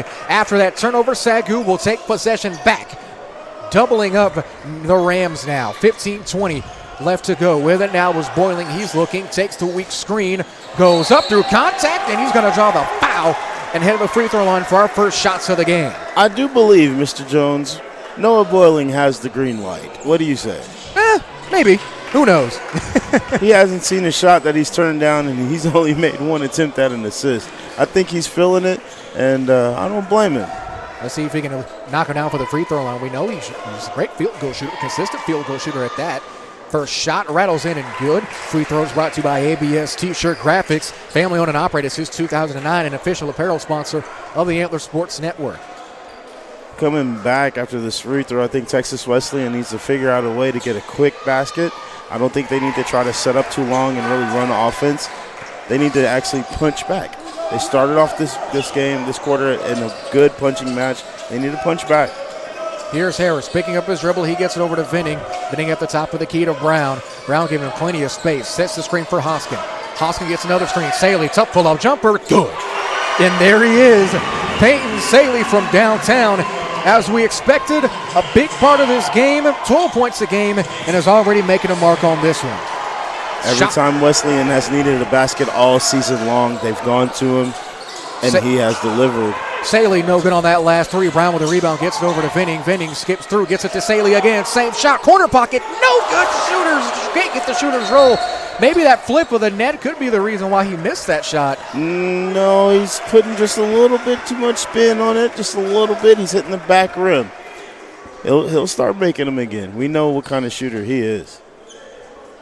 Official stopping play, going to go to the scores table. Giving the okay, looks like all is well, with just over 14 and a half minutes left to go in the first half of play. Pending substitution now for the Lions at the scores table. And now is Hall. Hall after that circus layup a couple possessions ago. Goes up, he's going to draw the blocking foul right along as he get ready for the baseline drive. That last foul is going to be against Peyton Saley. 14:23 left to go as substitutions being made for both teams. Ball will stay with Sagu, one of their own basket with 20 seconds on the shot clock. And high inbounds pass is over into Weeks. Weeks looking to get it into the recently checking in Tyler Kinghorn. Possession will go to Texas Wesleyan after the Lions turnover. Kinghorn trying to come in and immediately make an impact. He probably needs to get his hands on the ball a little bit, get that feel. Get the pregame jitters out. Let's mark it up to that. 14 minutes, 15 seconds left to go. Vinning closely guarded by Hall. Right on top of that large Rams logo at center court. He gets it over to Saley. Saley gets it to Hoskins. He drives, falls away. No, it's going to be a skip pass. Open to Saley. Saley, there's that pump fake again. Over to Harris. Open three. No good. Tough rebound there by Kinghorn. And a big defensive stop there by Sagu when they're running. Boiling lob pass up to Weeks. Thought he was going to try to boom that thing down, but it's going to drive a foul. Don't know if they're going to say that was a shot or a possible pass. Looks like it's going to be a shooting foul as Weeks will head to the line. That looks like he was going to try to He definitely, it was no try to. He made a beautiful pass to number one, a lyric Hall. And, yeah, he got away with it. First shot is front iron, no good. As Texas Wesleyan will have a substitution. Juwan Jones by way of Linden, New Jersey will be checking in exchange for Vinning. No substitutions for Sagu. We're happy to see Juwan Jones, the slasher and big air grabber, back into the swing of things this year. Second shot, front iron, no good. Back iron this time, no good. Hall comes up with the offensive rebound. That's the second big offensive rebound. Stoppage of play. And it looks like Sagu will keep possession, but they're going to try to reset the shot clock. Of course, it has to recall, that is, 13:45 and counting left to go. So initially the shot clock should have gone to 20 seconds. It was 4 that came off. Boiling, quick three, rattles it home, and he's on fire so far from the field. And Sagu is starting to pull away early, 17-9 to score, 13 and a half minutes left. Jones slashes, spins back out, gets it to Harris at the top of the key, now over to Hoskin. Hoskin up to the recently checking in Kamara. Kamara drives, no good. Might have been some contact there. A loose ball foul is going to be drawn by Boiling. Juwan Jones just not at the right place at the right time with 13-20. No, he's not. But we definitely have seen Texas Wesleyan come in and start a lot of games slow. This is almost their trademark. They'll come in and kind of figure you out, do the Floyd Mayweather of boxing situation. Round two, they come right back at you. So I'm intrigued to see how they start picking up things. Shot is going up, and there's going to be another foul drawn. This time it's going to be Tyler Kinghorn from Fort Lewis College. He's averaging 10 points a game, 55% from the field, and 57% from the line to tack on with 2 rebounds. Kinghorn is a very balanced player. Yes, he is. Ken Hoskins there called on the foul, trying to front the post and got caught cheating. That first shot is good. Checking back in for Texas Wesleyan is going to be Brown and Vinning, so pretty much the original starting lineup back on the floor for the Rams, and he knocks down the second free throw. And now looks like similar, it's like opposites here from the women's game earlier. Yes, free sir. throws are separating both of these teams, but just on the shoes on the different foot, as the old saying goes. Faking is Vinning. Vinning eventually gets over to Jones, who finds Brown down low, and he's looking. He needs to get out of the lane. Don't want to get a 3-second call. Turn around, no good. Might have even rushed that one. Could have just drawn it back out. But Hall after the defensive rebound, directing traffic. 26 on the shot clock. 12 minutes, 43 seconds left. Hall going up and under. Gets it to Weeks. Weeks head fakes. Goes heavily contested. Shot. Got it. Beautiful shot by Weeks. Way to be patient and don't rush your shot down there as a big man. Hall also seems to be getting into the paint willingly at any time he wants to. At will, and it looks like Texas West is going to try to talk things over. They're down 21-9 when we come back. Continuation of our college basketball doubleheader on the Antler Sports Network.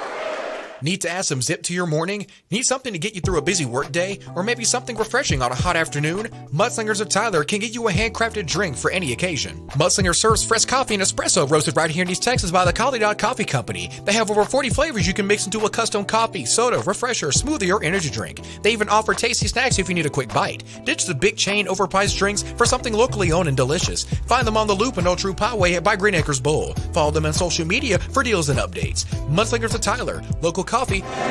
Center Richards Center is where we are in the catwalk in the Kelly's Tattoo broadcast booth. Jared Jones, Justin Jackson here for your broadcasting pleasure. 12 minutes, 32 seconds left to go in the first. And Texas Wesleyan seems to be on their heels early here at home, Justin. They got to get something going on offense because right now Coach Shingleton and his offense been kind of cold. Only 9 points to muster to Sagu's 21. I got a feeling if they can just let Robert Brown figure out how to settle down, everything will turn around. Vinning, quick three off of the screen from Brown, no good. Strong rebound is hauled in by Tyler Kinghorn, and Kinghorn gets it over to Hall. Hall averaging 5 points a game and 2 rebounds a game. He's already got his average in just offensive rebounds. Great job by Kinghorn, spins off with a easy pin down and gets the layup for 2 with just over 12 minutes left to go.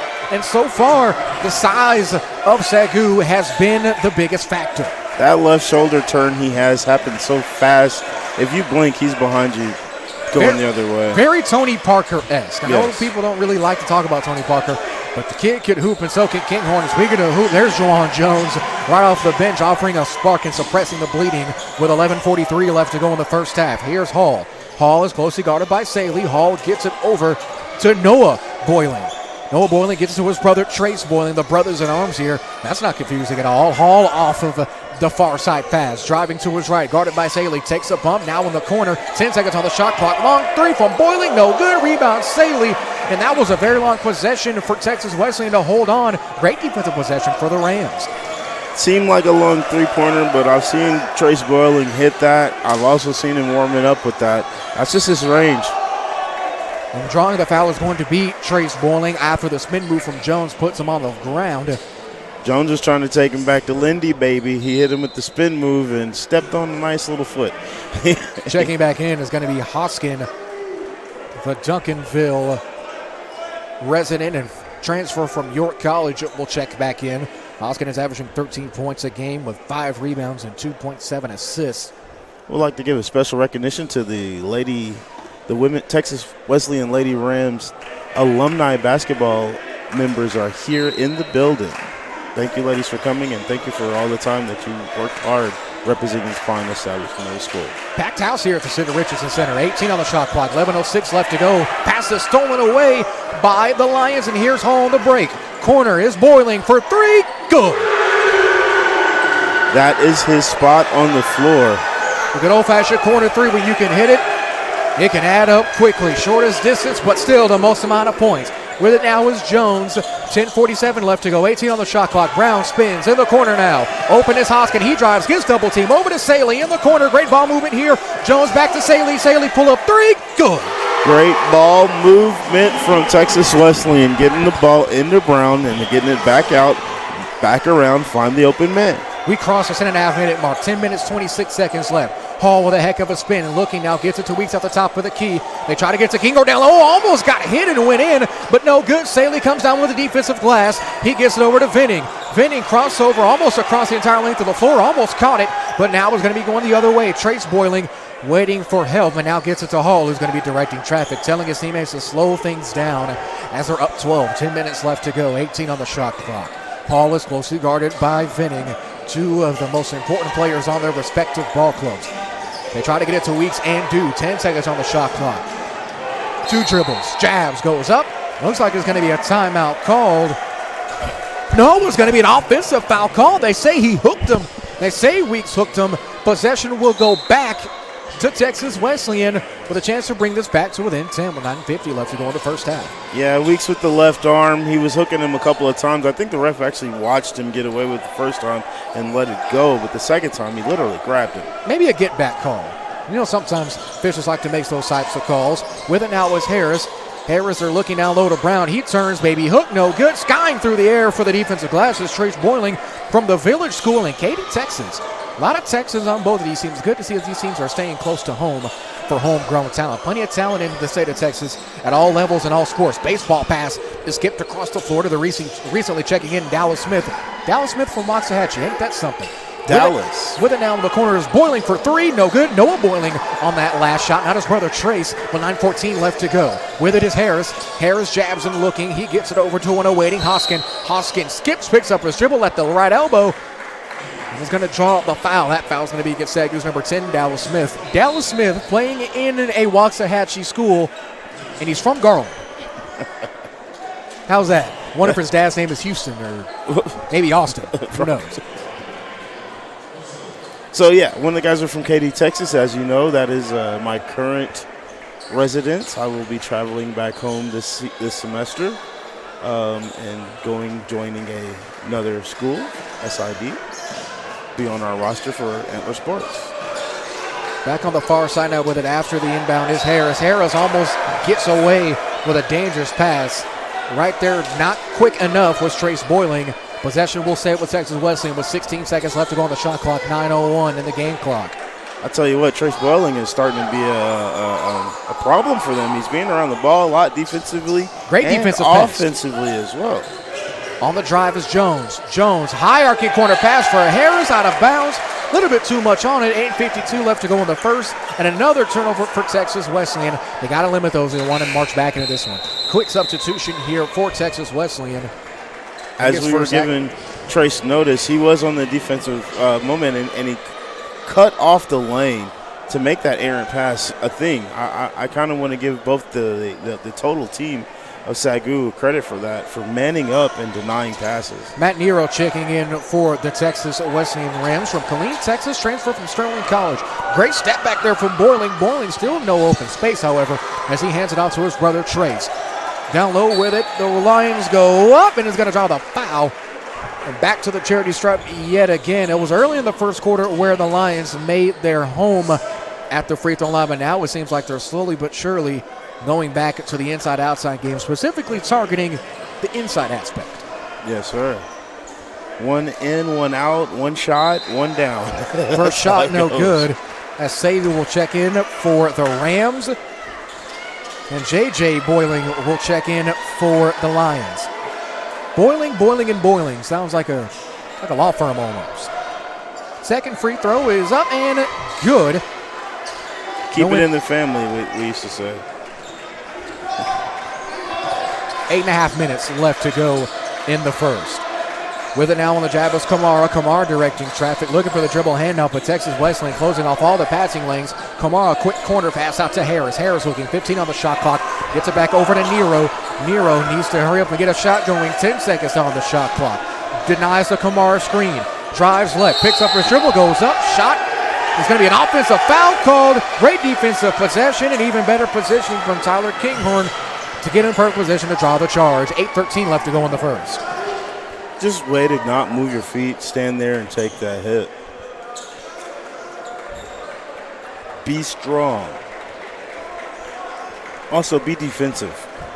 Hold your position.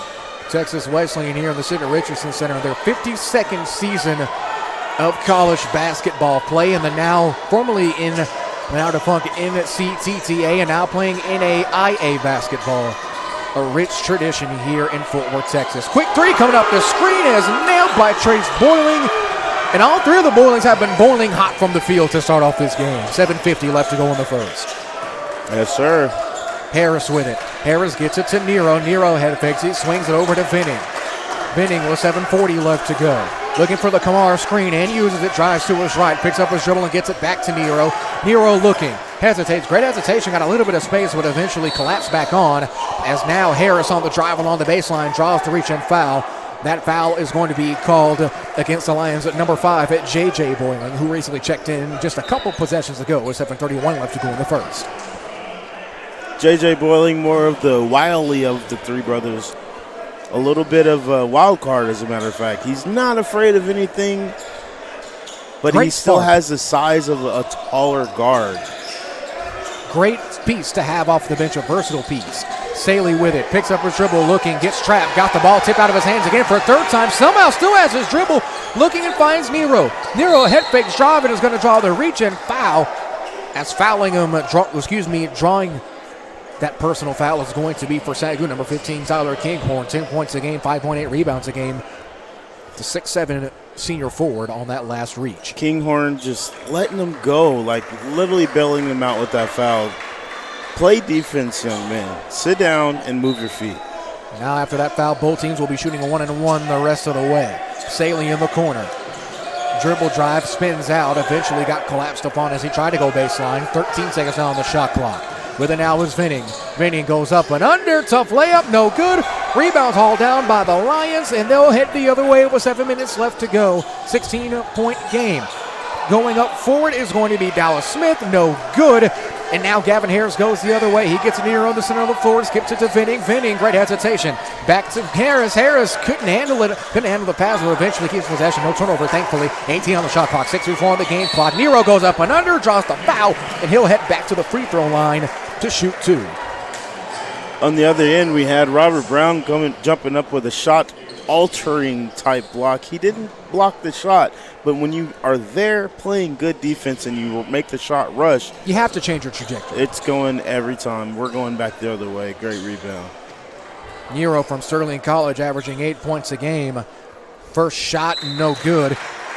Nero's a 74% free throw shooter. It's one of the better shooters from the charity stripe. As Weeks will check back in and Hall will check back in for the Sagu Lions. You know, awkwardly so, I don't believe I've ever seen this Texas Wesleyan team fatiguing so early within the game.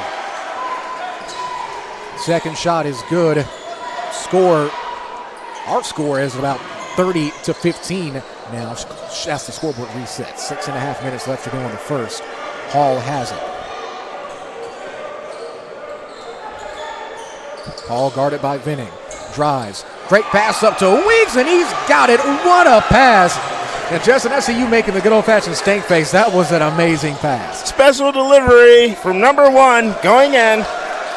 Really, guys. Beautiful play. Have that on Amazon Prime delivery shipping. 6:07 left to go and counting. Vinning over to Brown. Brown up to Harris. He takes the screen. Thought he was going to take the pull-up, but Nero will for 3. Rattles it home. Way to not shoot the ball, Robert Brown. Way to look for the pass. J.J. Boiling in response. He can't get it. Weeks can't come down with the rebound, but Trace Boiling can. Side step. Fires for 3.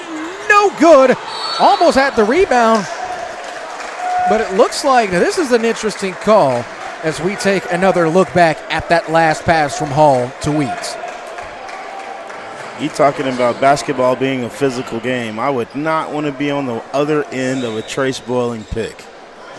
Really, any of these picks, in all honesty. I'd much rather not. I don't know about you, but I know I sure wouldn't. As Weeks heads to the charity stripe. NBA coaches and recruits, there is definitely some size in between the two teams of Texas Wesleyan and Sagu. You should guys tune on into these two teams. Vinning at the line for the 1-and-1. Can't convert, misses. But Boiling comes up with the shot and gets it back out. And Sagu will have another opportunity off of a free throw offensive rebound. 14 seconds on the shot clock. 5.5 minutes on the game clock. Hall looking for a screen. And as we talked about earlier off air before this game, pick and roll is going to be definitely a big aspect of both of these teams' games. 5 seconds on the shot clock. They got to get a shot up. They eventually do from way out. No good. Rebound hauled in by Harris. Harris up to Jones. Jones rises up, goes up and under, and got it through contact. Might have been fouled, but no whistle blown, but he will get the 2 points. And now Texas Wesleyan has another opportunity to expand the run. Harris has Saley down the floor, but didn't throw the pass. Did have a defender behind him, but a possible opportunity missed. 5 minutes left to go as Nero has it. Substitution pending for Sagu. 17 seconds on the shot clock. He looked up to try to find Saley and got the ball tipped out. Had to go chase it down. But this is good, great defense from Texas Wesleyan. This is what they need to score a basket right here. Komara against the much bigger Weeks to Nero for 3. No good. Can't go 2 for 2 as Weeks smothers the glass for another defensive rebound. Looks like there's going to be a timeout called by Sagu. Texas Wesleyan marching their way back. We'll continue this college basketball doubleheader on the Antler Sports Network and ASN Radio. I'm the captain of the Pee Wee football. I'm your football-obsessed best man.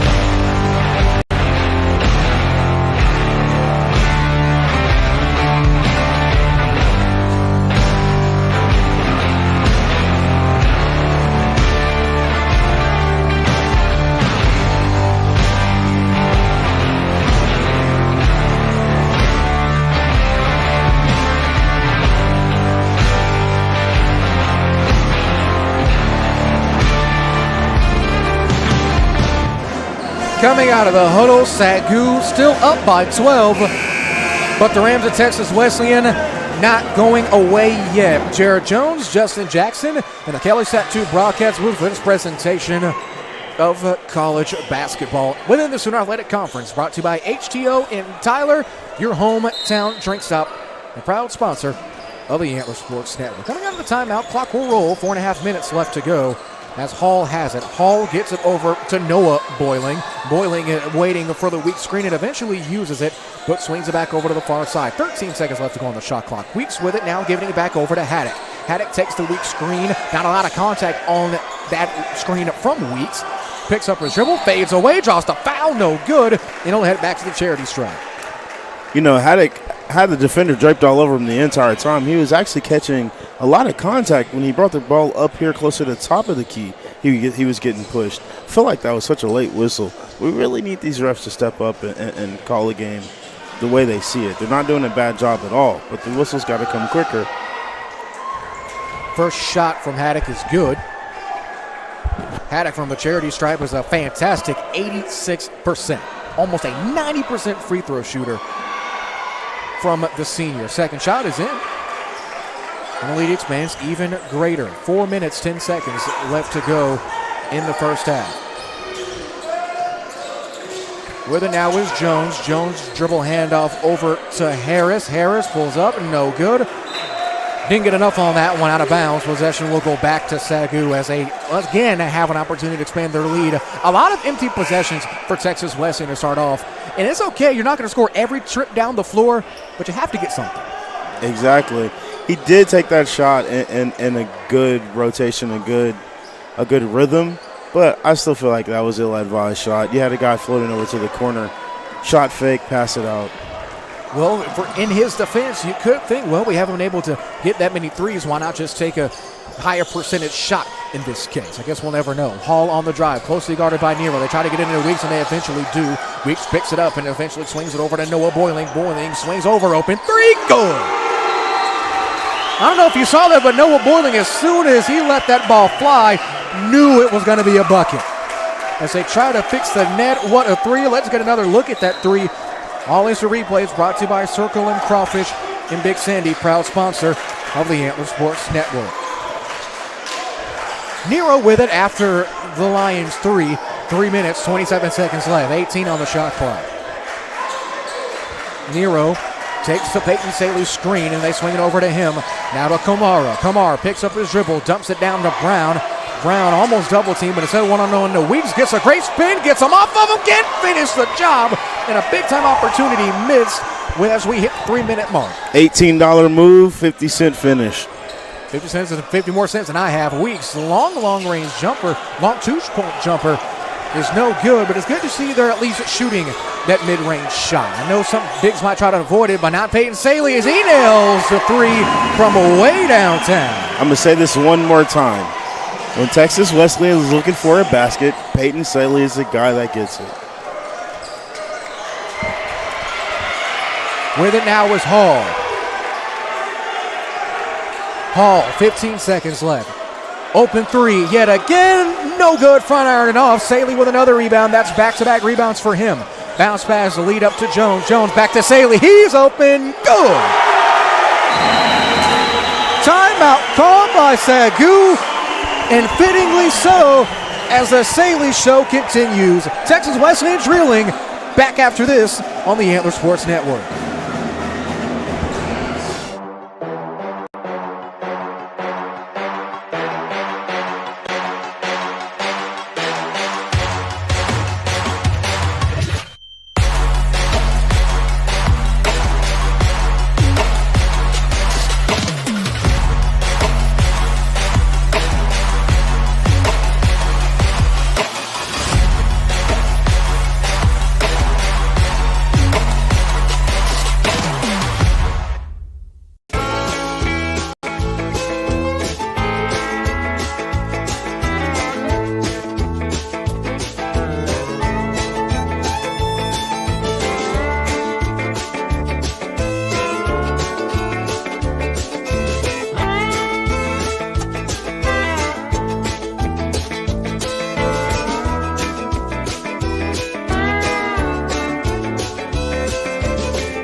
Texas Wesleyan fighting their way back by way of Peyton Saley Let's get another look at that last three prior to that timeout. And Justin, as I said before the break, the Saley show continues for Coach Shingleton and company. As I said right before the break, whenever Texas Wesleyan needs a bucket, he's the man that they're looking to. He comes down and walks right into 2 3-points. Like a good neighbor, Saley is there. And speaking of insurance, this section of the first half was brought to you by Funky Town Insurance Agency in Fort Worth, meeting your needs for everything at the Funky Town Insurance Agency, proud sponsor of Rams athletics and Texas Wesleyan basketball. After the timeout, with it is Haddock. Haddock head faking, eventually swings it back out now, this time to Tyler Kinghorn as Kinghorn gives it back to Hall. 14 on the shot clock, 2 minutes remaining to go in half number one. On the dribble drive is Noah Boiling, that is. Risky passes back over to Kinghorn. Doesn't get it stolen away. 5 seconds. I got to get a shot up. Follow away jumper from Haddock. No good. Rebound by Texas. No rebound by Hall. Hall's third offensive rebound. This little guy can get in the right place in the right time almost every single time. And will. It's not can. He will every single time.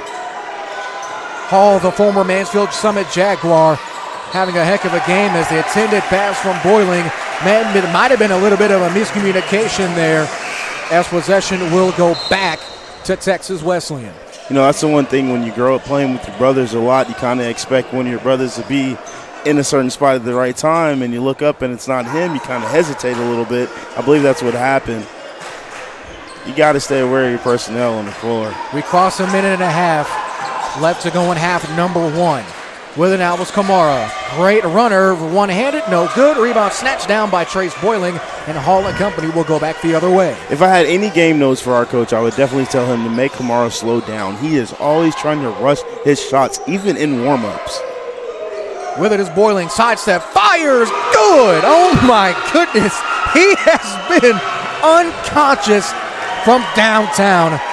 Wow.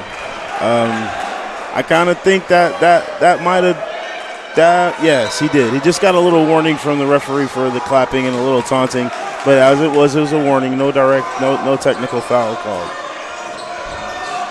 I know I wouldn't like if the technical was called in that case. Let them celebrate. This is a inter-DFW matchup, conference game, alumni night for the women's. It's a very intense atmosphere. Let them play. Saley fires. Wow. Saley comes back and answers. You do not clap in Saley's face. That is a problem. You have to remember, though, guys, we are here for great sportsmanship. These are two faith-based universities, so we must remember to keep our sportsmanship as high as classes as we can. I don't know about you, but I like when things get a little chippy. At a certain point, when violence ensues, that's when I draw the line. A little bit of clapping, a little bit of celebration never hurt anybody. It is almost a dunk opportunity. It's deflected by Brown. Open now. Breakaway for Boiling. Got it.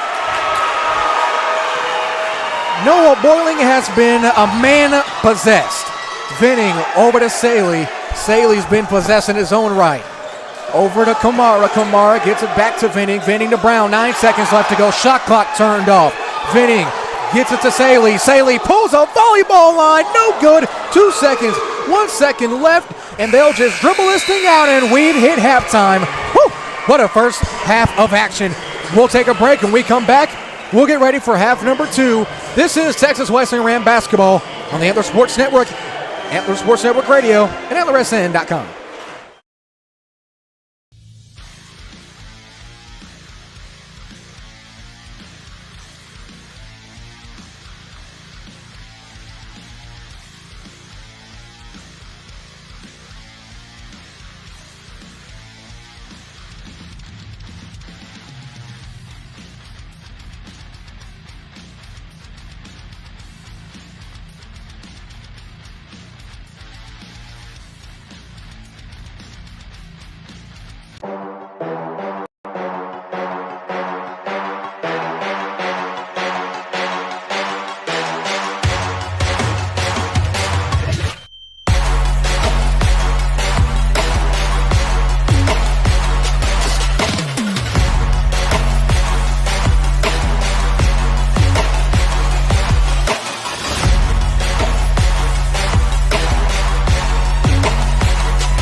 Street Pharmacy and Medical Supply introduces the U-Step Laser Walker, providing Parkinson patients new freedom. A laser line visually prompts each step, so you walk normally and stay in control, preventing rollaways. Now available at Brick Street Pharmacy and Medical Supply. Brick Street Pharmacy and Medical Supply offers a complete approach to health and healing, providing prescriptions and medical supplies from one team who understands you and your lifestyle needs. Professional friendly service, providing the best care possible. Brick Street Pharmacy and Medical Supply. I'm the captain of the Pee Wee football team. We may be small, but we are Mighty. annoying. And you are so tired from playing defense against us that your focus is about to ride the bench. Woo! Go, go, go. Thanks, Mom. Bye. Come on, come on. And if you have cut rate car insurance, then not even a Hail Mary will save you from paying for this. So get Allstate. I'm the captain of the Pee Wee football team. We may be small, but we are Mighty. annoying. And you are so tired from playing defense against us that your focus... Need to ask some...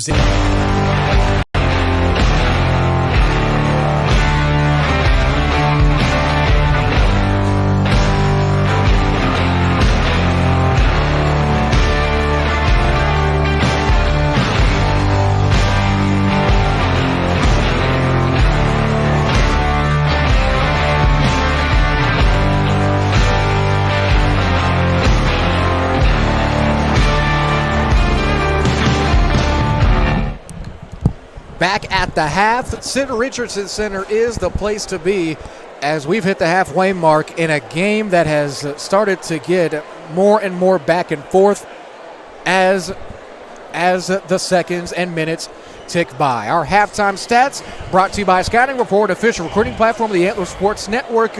Of course, Sagu holding the 42-29 lead. But the rebound advantage also going to Sagu, but not by the greatest margin, Justin. Sagu 18, Texas Wesleyan 12. I understand that, but it's like I said at the beginning of this game, it's going to be about who can stop who, and Sagu's gotten plenty of stops. This defense is it's a team defense. They're ganging up on the ball.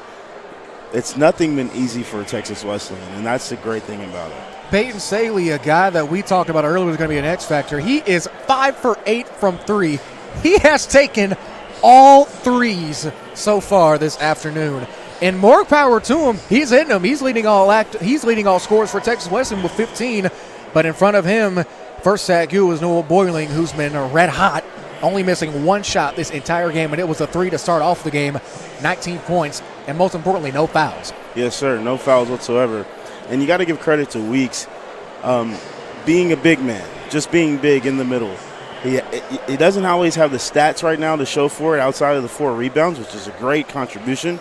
But altering shots, that's been a big thing for him. Altering shots. You got a guy going into give what would normally be a simple layup. He has to shoot over him, and now he's rushing his shot because of the big wingspan of Big Weeks. Now, Weeks is 6'10", the forward from Brooklyn, New York. That's not an easy target to try to maneuver around. And he's also shooting 50% from the field, which is, I think, really good for a big man. And he's got some great footwork. Man, you can't get around him, not just because of his size, but I think he can guard a guard. Well, who knows? Maybe they need to put him on Peyton Saley because he's been a monster for Texas Wesleyan. Our halftime coverage continues. This halftime report is brought to you by the Mortz family of automotive dealerships, proud sponsor of Texas Wesleyan Athletics. Whether it be Chevrolet, Dodge, Ram, Jeep, or Kia, the Mortz family provides world-class service to drivers across North Texas and beyond. The Mortz family of automotive dealerships, family-owned and operated for over 50 years. Proud sponsor of Texas Wesleyan Rams and Rams Athletics. We'll continue our halftime coverage after this. This is a NAIA Sooner Athletic Conference doubleheader on the Antler Sports Network, ASN Radio, and AntlerSN.com. The rules of the road must be taught the proper way to ensure the highways and byways of the great state of Texas are safe for generations to come. If you're a teen or young adult looking to gain a license or just looking to refine your knowledge and skills, Tyler Rose Driving Center is the gold standard to getting the best behind the wheel results no matter your age or experience. Schedule classes over the phone at 903-535-7777. Tyler Rose Driving Center, located in the Green Acre Shopping Center next to Little Caesars, committed to safety, satisfaction, and service with a smile.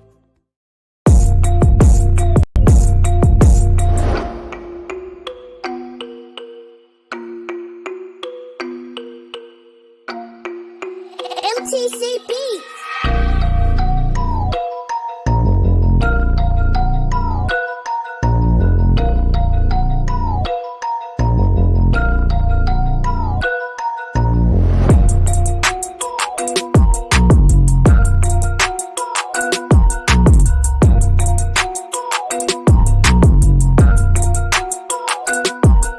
Need to add some zip to your morning? Need something to get you through a busy workday? Or maybe something refreshing on a hot afternoon? Mudslingers of Tyler can get you a handcrafted drink for any occasion. Mudslinger serves fresh coffee and espresso roasted right here in East Texas by the Collie Dog Coffee Company. They have over 40 flavors you can mix into a custom coffee, soda, refresher, smoothie, or energy drink. They even offer tasty snacks if you need a quick bite. Ditch the big chain overpriced drinks for something locally owned and delicious. Find them on the Loop and Old True Poway by Green Acres Bowl. Follow them on social media for deals and updates. Mudslingers of Tyler. Local coffee, local connections.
I'm your football-obsessed best man, and I think you having your big day during the big game is the worst. What, are you kidding me?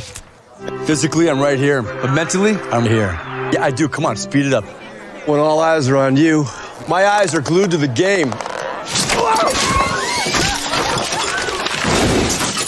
Touchdown, yeah! And if you didn't bundle your home and auto insurance, well, all of this could be tough to tackle. So get Allstate and be better protected from mayhem.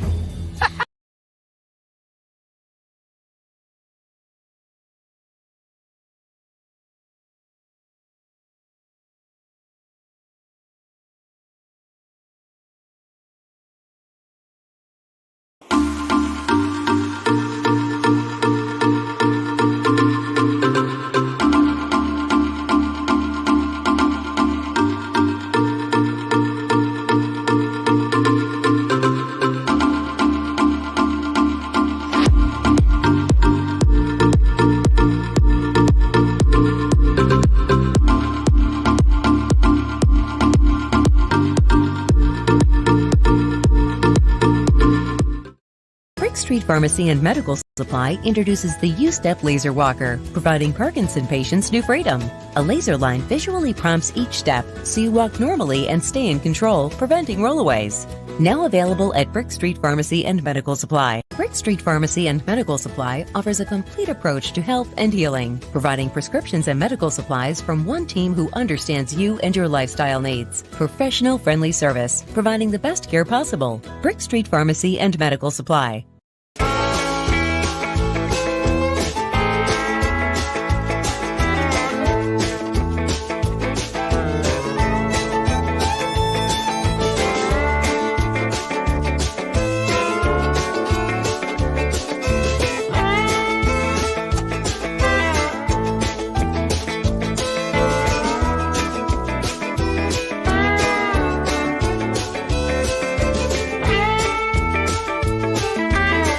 My name is Tarnisha. My name's Anthony. And we own Drip Like Jesus. Drip stands for devote, reach, influence people, just like Jesus did. Each one of our apparel has a scripture on the back that goes with the design. It's our cool way of spreading the gospel and looking fly.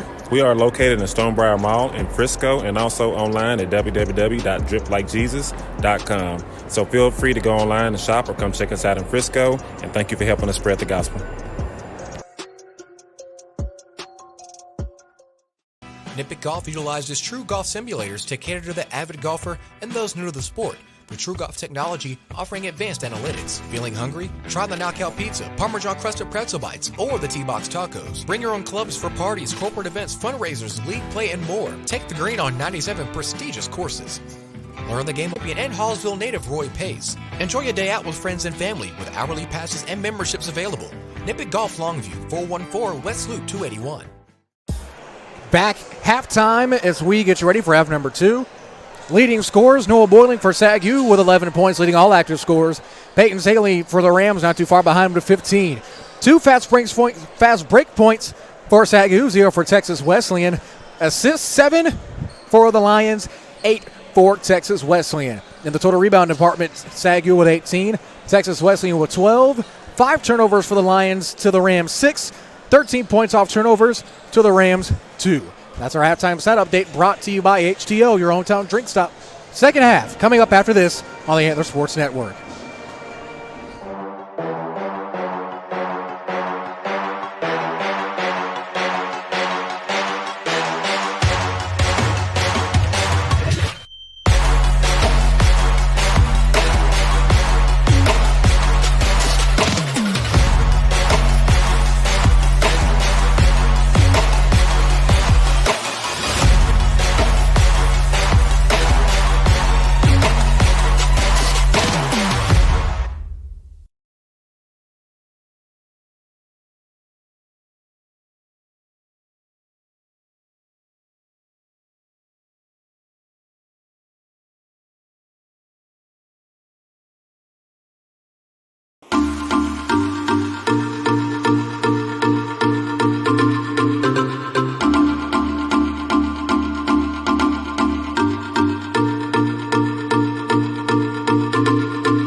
Is one of the most important purchases you'll ever make. It's how you drive to work, how you take the kids to school, and how you get to some of life's biggest moments. Why not treat your car as such? Visit Thompson Tire and Services in Tyler on 321 South Bonner Avenue. Joe Thompson and his team of professionals bring decades of under-the-hood experience to ensure that your car runs at its best. Any make, any model, Thompson Tire and Services is the only place to get the best service for your car in the entire East Texas area. Thompson Tire and Services in Tyler, proud sponsor of the Antler Sports Network.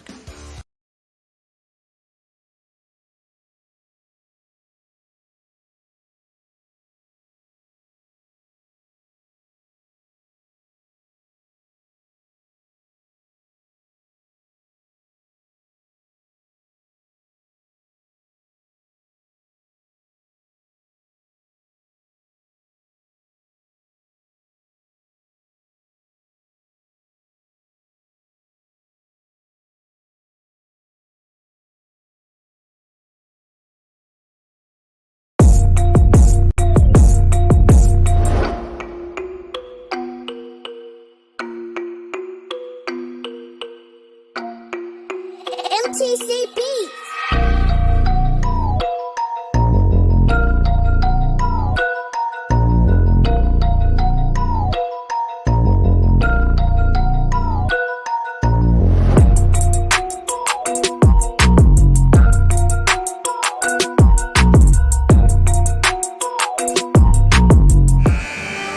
Second half is ready to go from the Sid Richardson Center. Jared Jones, Justin Jackson, and the Kelly Tattoo broadcast booth for your broadcasting pleasures. Justin, pretty entertaining first half, wouldn't you think? I'm not a betting man in some circumstances, but I have to say that's the rebounding totals.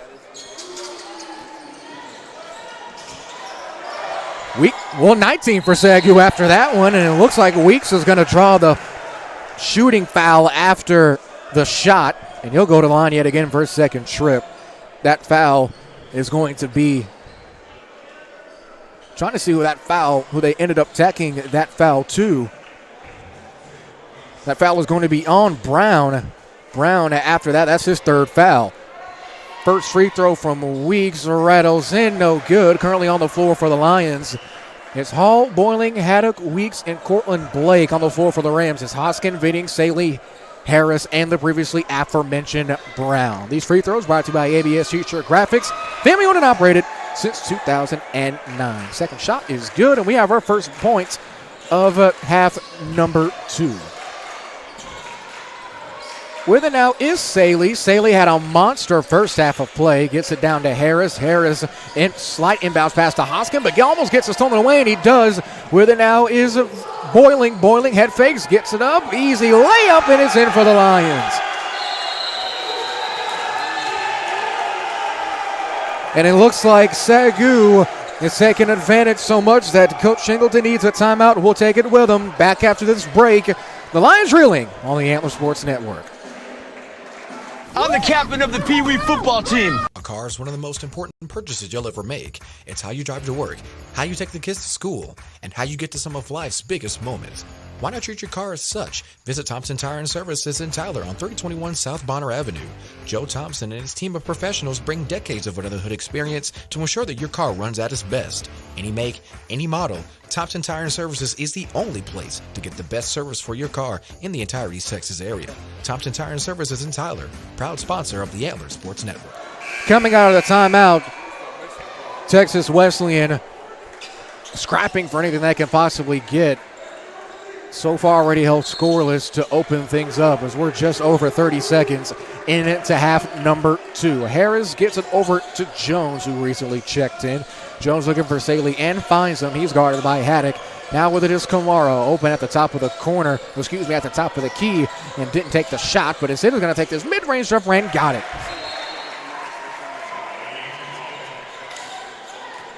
He's a solid mid-range shooter, as we saw in his game against Our Lady of the Lake.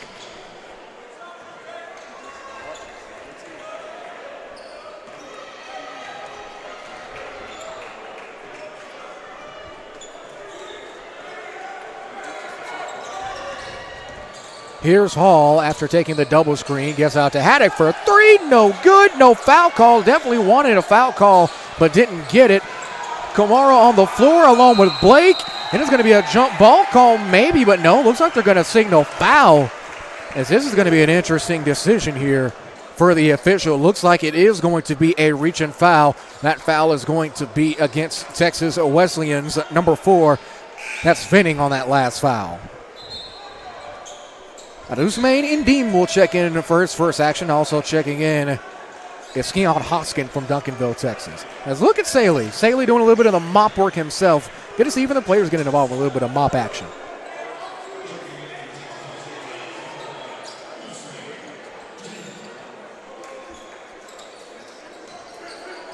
Weeks takes the inbounds pass. He gets it over to Haddock. Haddock in the corner, Boiling open. Three, good.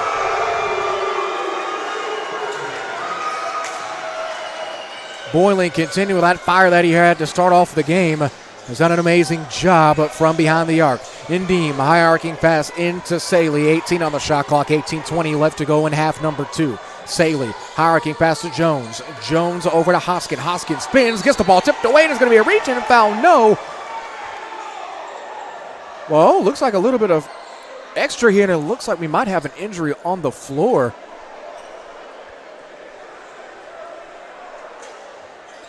Seems to be up and good to go.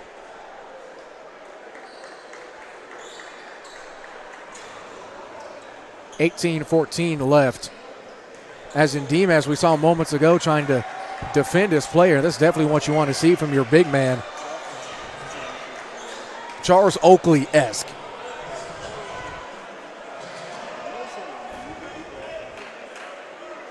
$20 seconds on the shot clock after the reset. 18-14 on the game clock. Inbounding is Venning. Venning to Jones. Jones now gets over to Hoskin, who finds Saley. Thought he was going to take that three. But instead, they'll just reset and move the ball around. Venning, tough runner, no good. Indeem, great job hitting the ball out and giving him another possession. Venning, open three, no good. Rattles in and out as Weeks comes down with the rebound and gets it to Hall. Hall, what a pass. Sidestep, fires for three, no good. Rebounds Saley, and that could have been a huge momentum shifter, really, in this case, a momentum builder for the Sagu Lions, but Texas Wesleyan, perfect defensive possession. Boylan is going to draw the foul. As I definitely want to get another look at that one, because it seems as if Hoskin might have pushed off a bit before the original foul was called.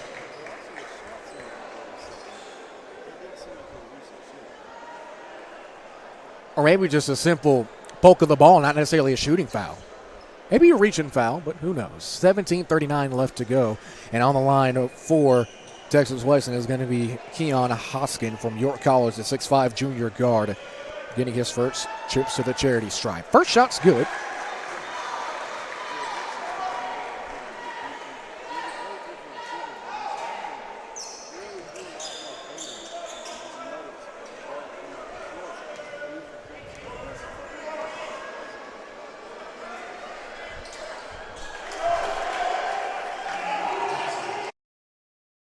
Second shot is good. 17:37 left to go. Weeks after the offensive glass is going to draw the foul.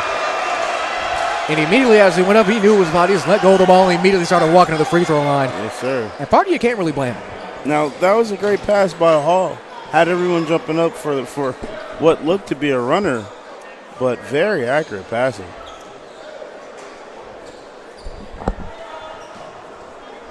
Weeks back on the line.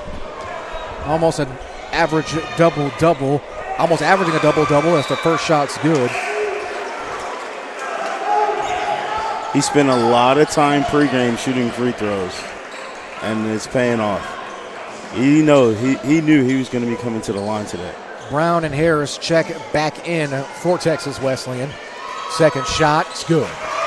Brown with 3 fouls, probably going to try to play a little bit looser this half. Harris gives it to Saley. Now on the corner is Jones. Jones, they get it down low to recently checked in Brown. Brown, great fake, can't get the shot to go, and Weeks with it. Another great move, but just couldn't finish off the bucket. 17 minutes, 10 seconds left to go. Blake down low, gets it back up the top of the key to Haddock to reset, takes the weak screen. Now they get it back to Blake. Blake jabs, 10 seconds now on the shot clock. Spinning away, drop steps, picks up his dribble, goes up, no good. Almost gets it tipped away, but it's going to be a reach and foul called against Blake. And that was a tic-tac foul, not necessarily a foul you wanted to gain there. Definitely what we would call a frustration foul. He just came off of a missed shot, trying to get back. Just go back and get back on defense, young man. You've already missed the rebound and the shot.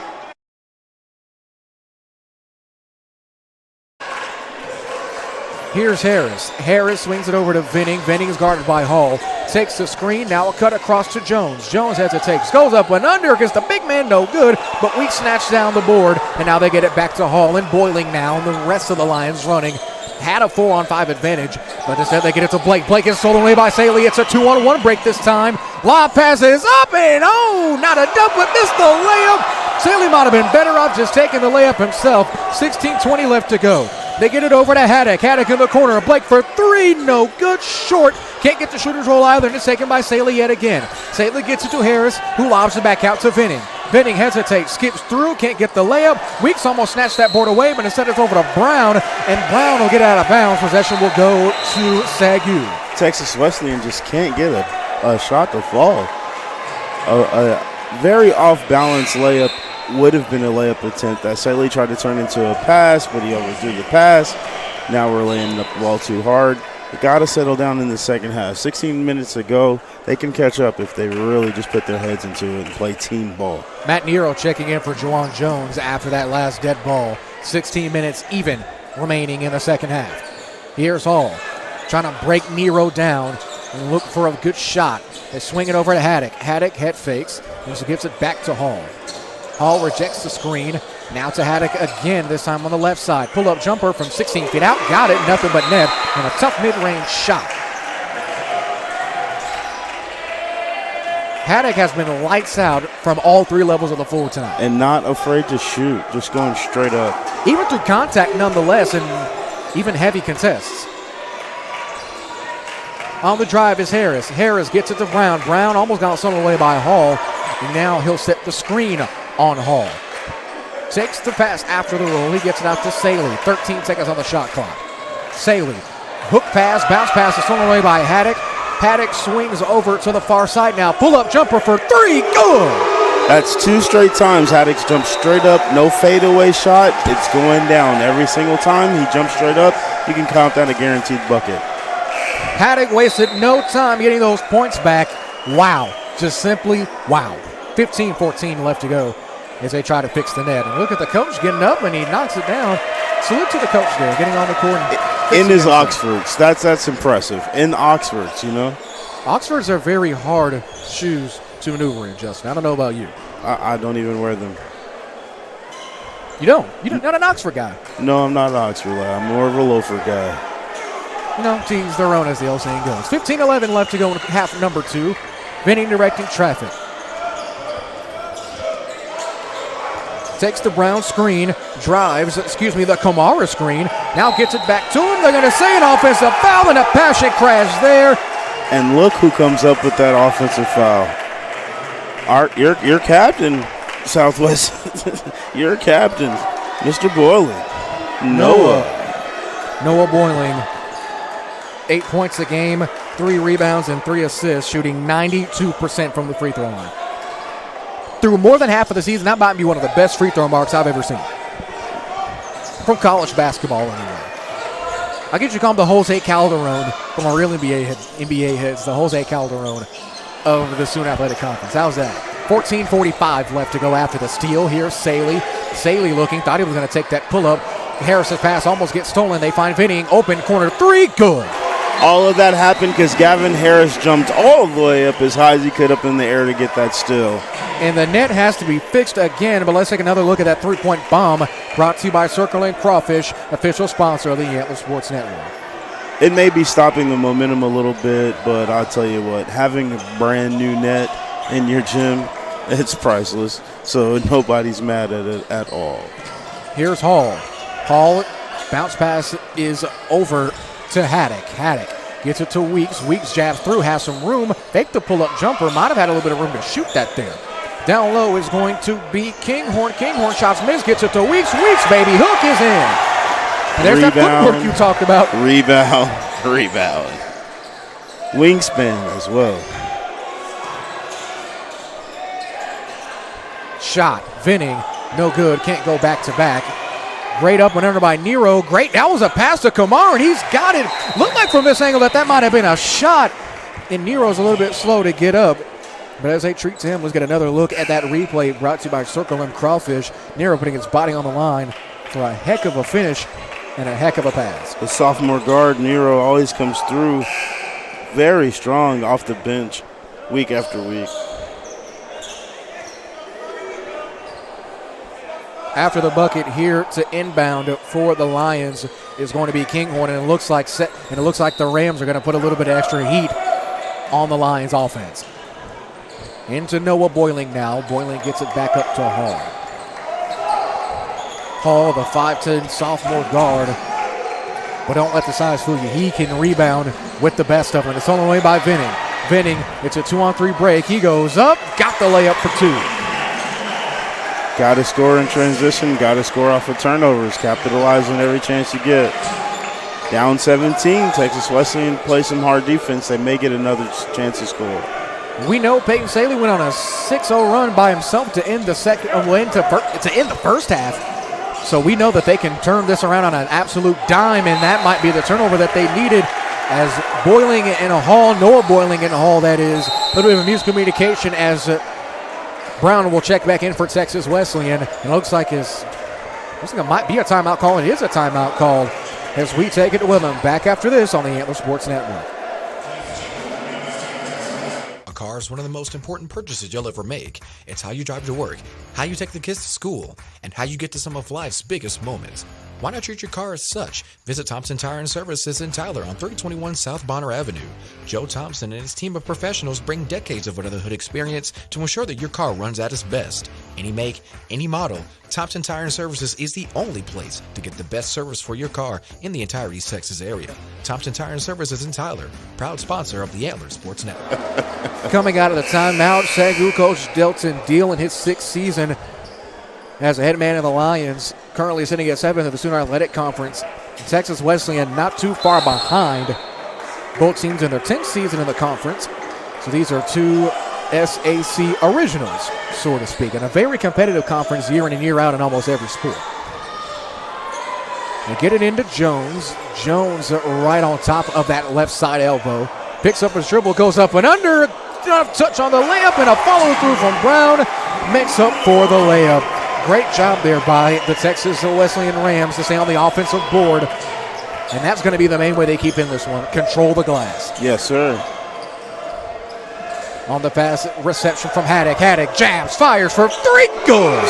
Straight up, straight down. The ball goes down as well. Haddock is starting to feel his form now. And an even better fake on that 3 with 12:30 left to go in the second. Brown spinning, trying to get room, gets it to Jones, who cuts across, and he gets the layup. Jones making a good cut to be an open hand there. But I did notice Robert Brown tried to force his way into the paint, and it was like pushing up against a brick wall up against Meeks just there. Weeks has been a brick wall this entire game. The Great Wall of Waxahachie. How's that? There it is. On the spin and going up is going to be Kinghorn, and he's going to draw the foul. Let's take another look at that last three that ignited yet another small Sagu run. It all started from the pass and even the fake. The fake was right on time and nails the jumper. Back to the line is going to be Kinghorn for Sagu. Kinghorn 10 points, 5 rebounds, 2 assists. Kinghorn, the 6'7" senior forward, knocks down the first free throw.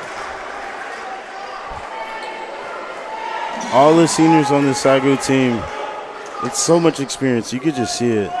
They root each other on as well. That's a big component, never getting down on your teammate. And Weeks finally getting a much-deserved break. He's played a lot of minutes this game. Yes, sir. He goes straight to the Gatorade. Second shot from Kinghorn is in. 12 minutes now left to go in this game. 62-44. Lead in favor of the Lions, the visiting Lions. Great step back there from Venning. Might have had a little bit of space if he were to continue to go, and it's going to be an offensive foul under the basket, maybe. That foul is going to be against Hall and Sagu. And he's going to check out, I want to say, for the first time this game.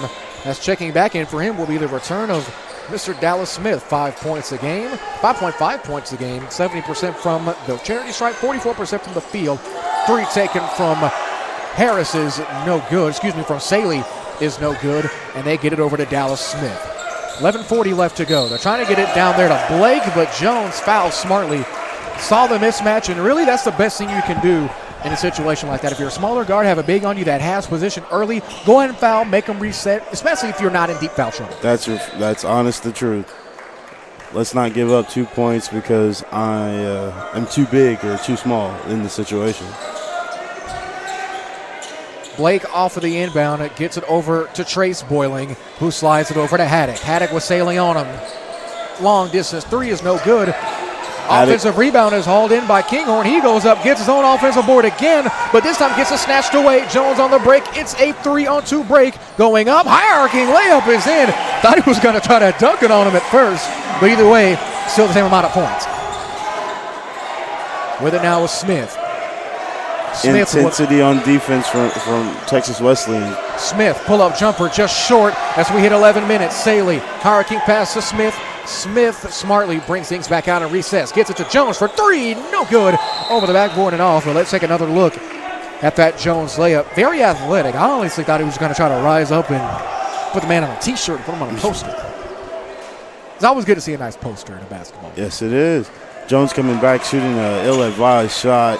The ball was already pulled back. They could have took their time and set up a good offensive possession. Well, to his credit, he was open on the shot. We just don't really see him take too many threes. So, you never know. Maybe if he would have made it, that could be a confidence he needs to shoot another one. As Blake draws the foul and makes the bucket. Same situation as the previous possession. They had a mismatch. The Rams just couldn't reel back in time. Achilles Vinning went for a ride just now as Blake took him on his shoulder on the way up to the basket.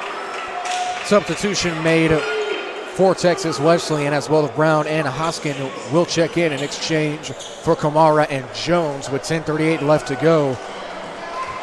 Jones getting a very much needed breather as he was trying to hold the team up for the last two or three possessions. Second shot is good. 10:37 and counting. 26 on the shot clock. Driving is Hoskin, and that was one of the quickest steals I've ever seen. That literally took my words away. Wow, that was quick. Swings it over the top of the key now to Kinghorn. Kinghorn drives, backs the defense off of him. No shot. Most likely going to be an offensive foul. No, they're not. Don't think it's going to be an offensive foul. Defensive foul right around the free throw line. He hit him with his chest. Literally pushed him really good. Almost sent him flying. As Kinghorn will head back to the line. With 10:20 left to go in the second. And a substitution made yet again as Jones and Kamara will check back in exchange for Brown and Hoskin. Looks like this might be a good old-fashioned offense-defense substitution. That's what it seems like is going on here.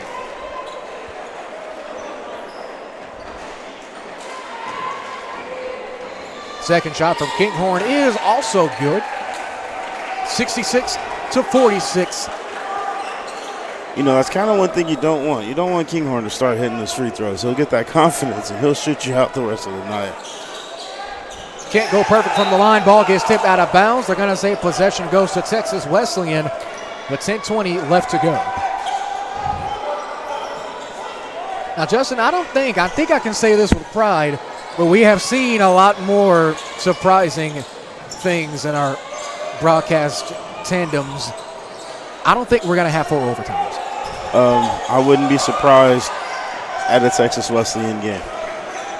But I don't think anything is impossible at a Texas Wesleyan game. Really just anything. We're saying any given Sunday and any given Sunday. Haddock has been fading on these last couple of three-point shots that he's made. I told you, when he fades away on that three-point shot, the ball lands at the front of the rim. It does not go in. He's got to remember to jump straight up. It looks like it's going to be a timeout called.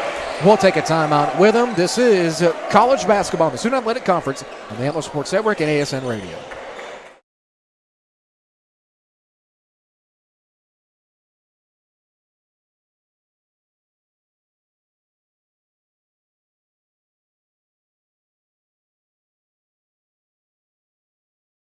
The rules of the road must be taught the proper way to ensure the highways and byways of the great state of Texas are safe for generations to come. If you're a teen or young adult looking to gain a license or just looking to refine your knowledge and skills, Tyler Rose Driving Center is the gold standard to getting the best behind the wheel results no matter your age or experience. Schedule classes over the phone at 903-535-7777. Tyler Rose Driving Center, located in the Green Acre Shopping Center next to Little Caesars, committed to safety, satisfaction, and service with a smile.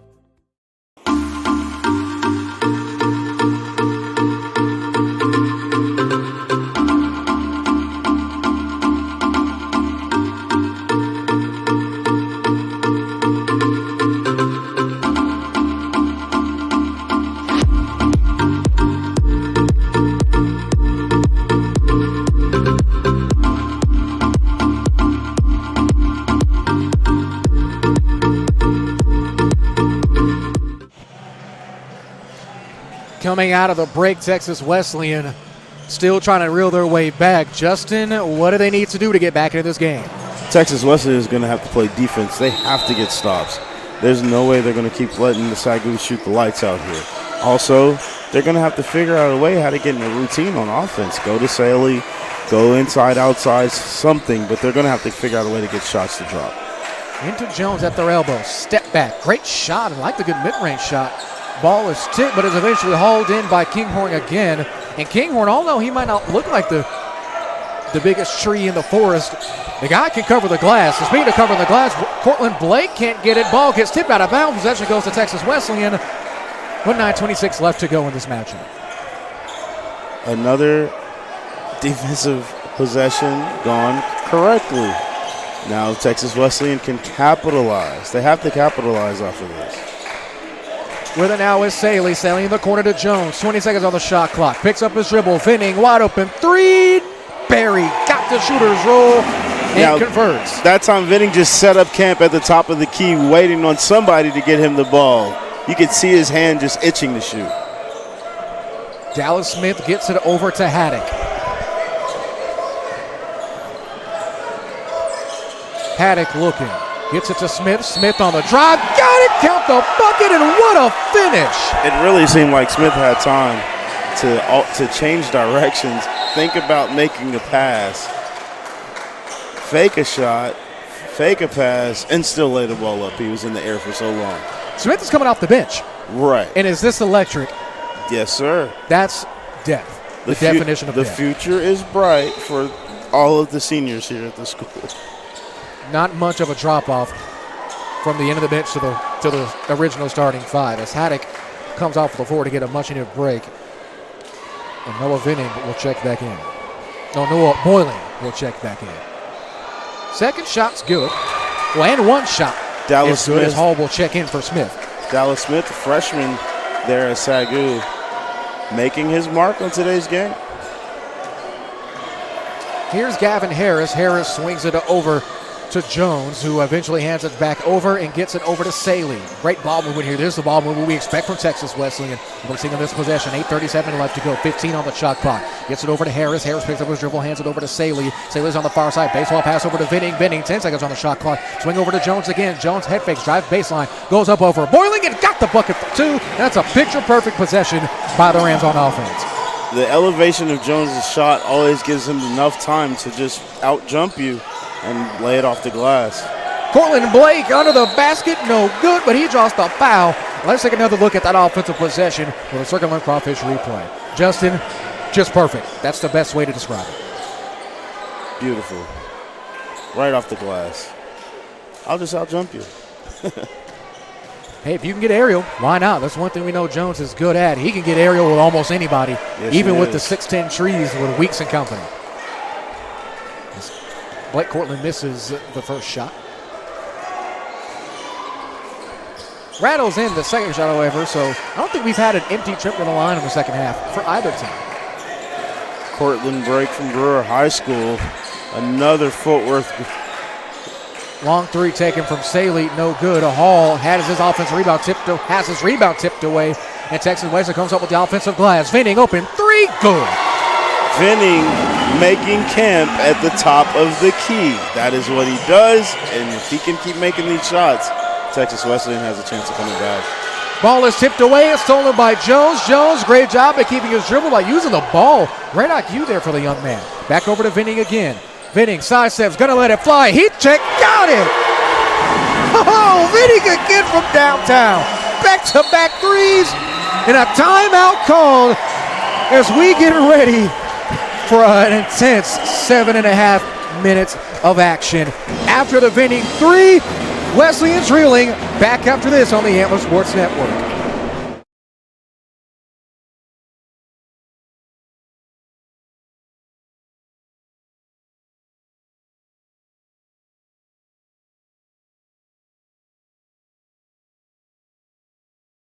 The rules of the road must be taught the proper way to ensure the highways and byways of the great state of Texas are safe for generations to come. If you're a teen or young adult looking to gain a license or just looking to refine your knowledge and skills, Tyler Rose Driving Center is the gold standard to getting the best behind the wheel results no matter your age or experience. Schedule classes over the phone at 903-535-7777. Tyler Rose Driving Center, located in the Green Acre Shopping Center next to Little Caesars, committed to safety, satisfaction, and service with a smile.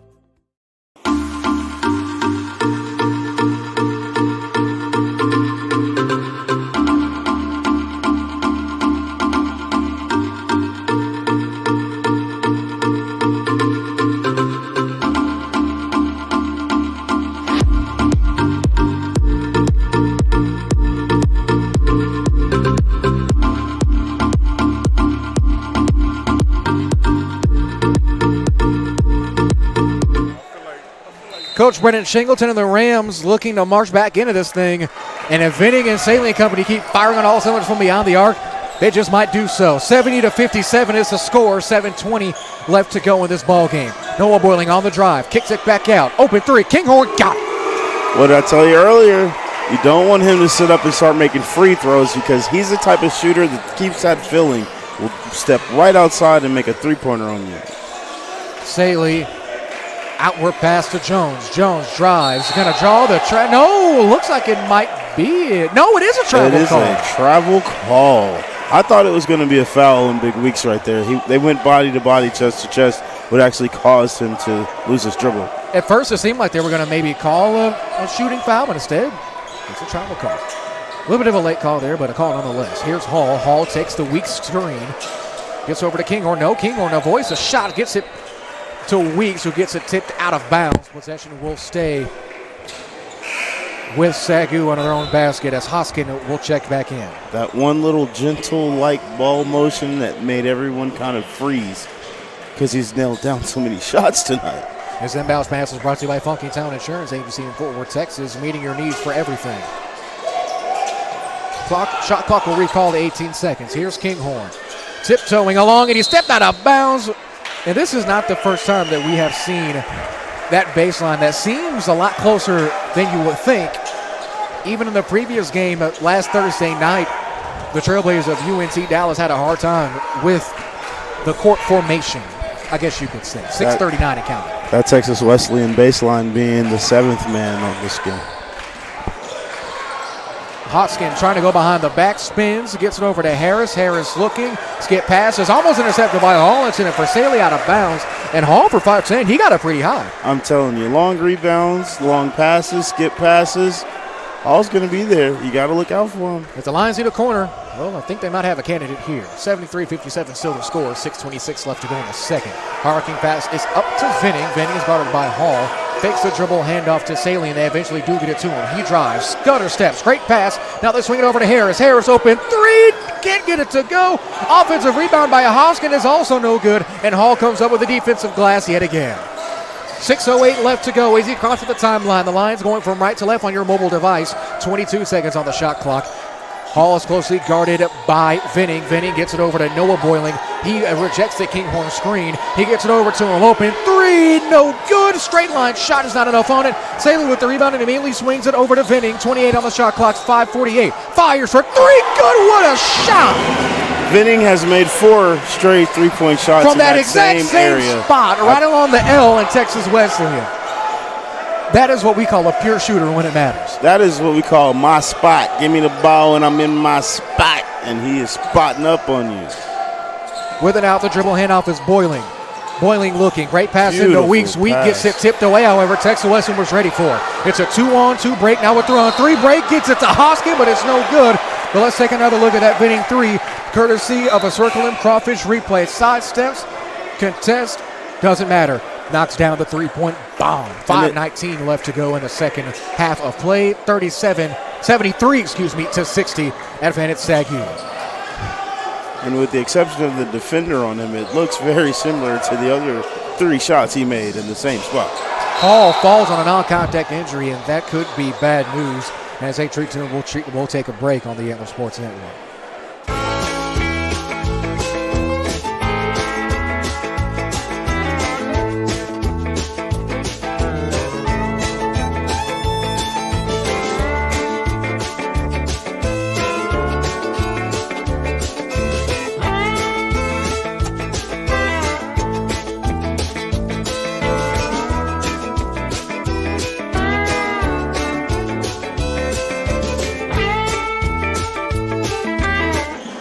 After the injury timeout concludes, mopping up the wet spot as we can see Coach Brennan Shingleton instructing his men to try to bring this game back. It's 73 to 60, not an insurmountable comeback, but definitely need to get buckets in droves starting, well, as soon as possible. But Keely Venning is doing all he can, Justin. Yes, he is. Including getting to his spot, spotting up, setting screens, getting loose rebounds. It's been a great battle to watch him and Hall go at it head-to-head. This is a matchup of 2 NAIA National Tournament teams. Texas Wesleyan falling in the first round. And back-to-back appearances for SAGU. Venning steps back, no good, rattles in and out. Rebound is hauled in by Weeks, and Hall comes down with it. He gets it over to Boiling. 4 minutes, 50 seconds left to go. Boiling swings it to Blake in the corner. Dribble handoff now over to Hall. 15 seconds on the shot clock remaining. As we get ready to hit 4.5 minutes in this game. They try to set the screen from Blake, but they reject it and go the other way.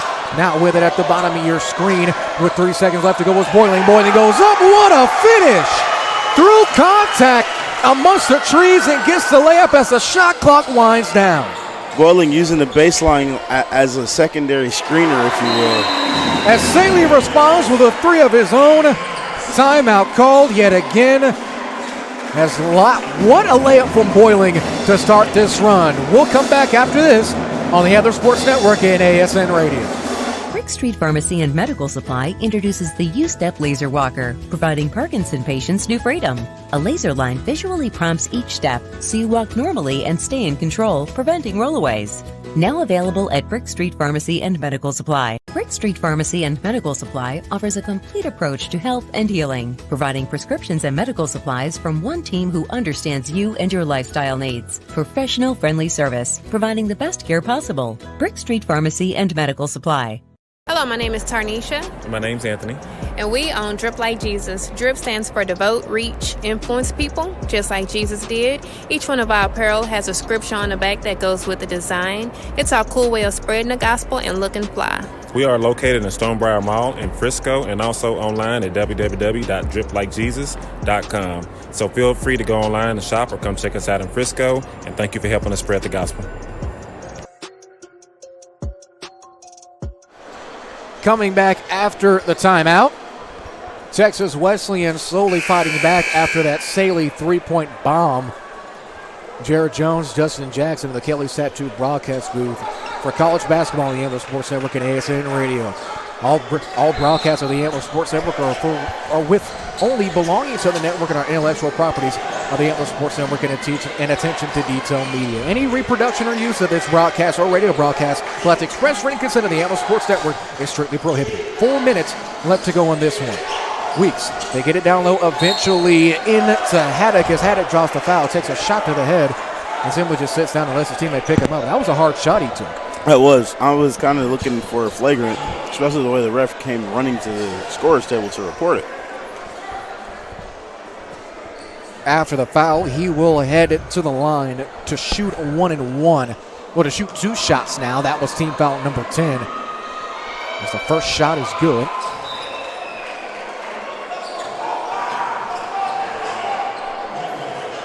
Brooks Haddock is a 86% free throw shooter, averaging 14 points a game and 42% from the field. One of the most consistent players on the team. Second shot rattles in and good.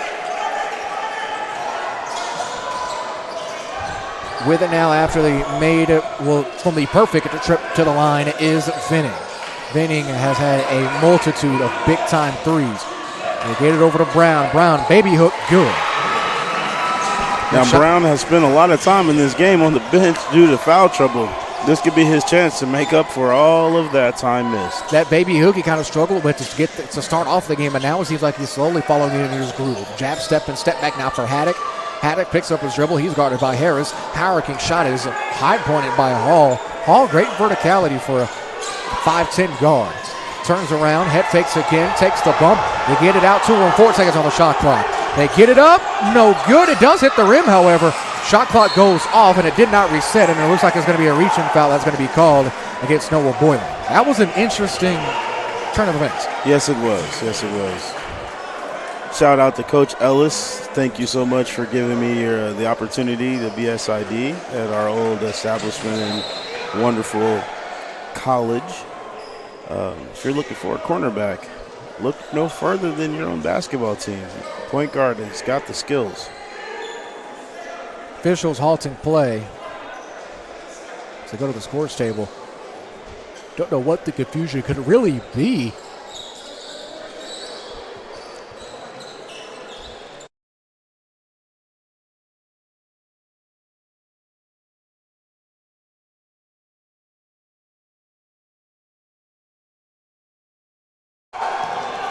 Coming out of the break from the Saley inbound is Venning.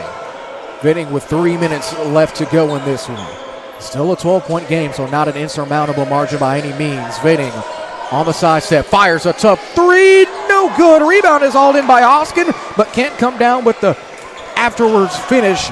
And this is now a game of possessions. If SAGU can string together a nice solid little run here, maybe a 5-0 run, that could be the final dagger, but Texas Wesleyan definitely has the offensive capability to bring this thing back at the drop of a hat. Yes, they do.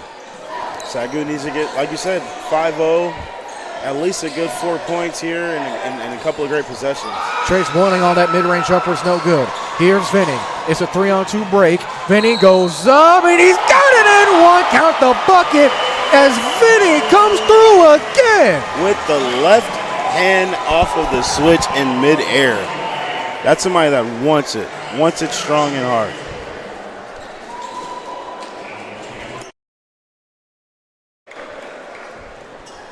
Vinning on the line yet again for Texas Wesleyan, and is already a strong contender for our Thompson Tire and Services Player of the Game that we will elect at the conclusion of tonight's contest. This is typically a little bit earlier than we usually have our broadcast. One of the earlier games that we've had on the Antler Sports Network and ASN Radio. Hard for you to comfortably say tonight, isn't it?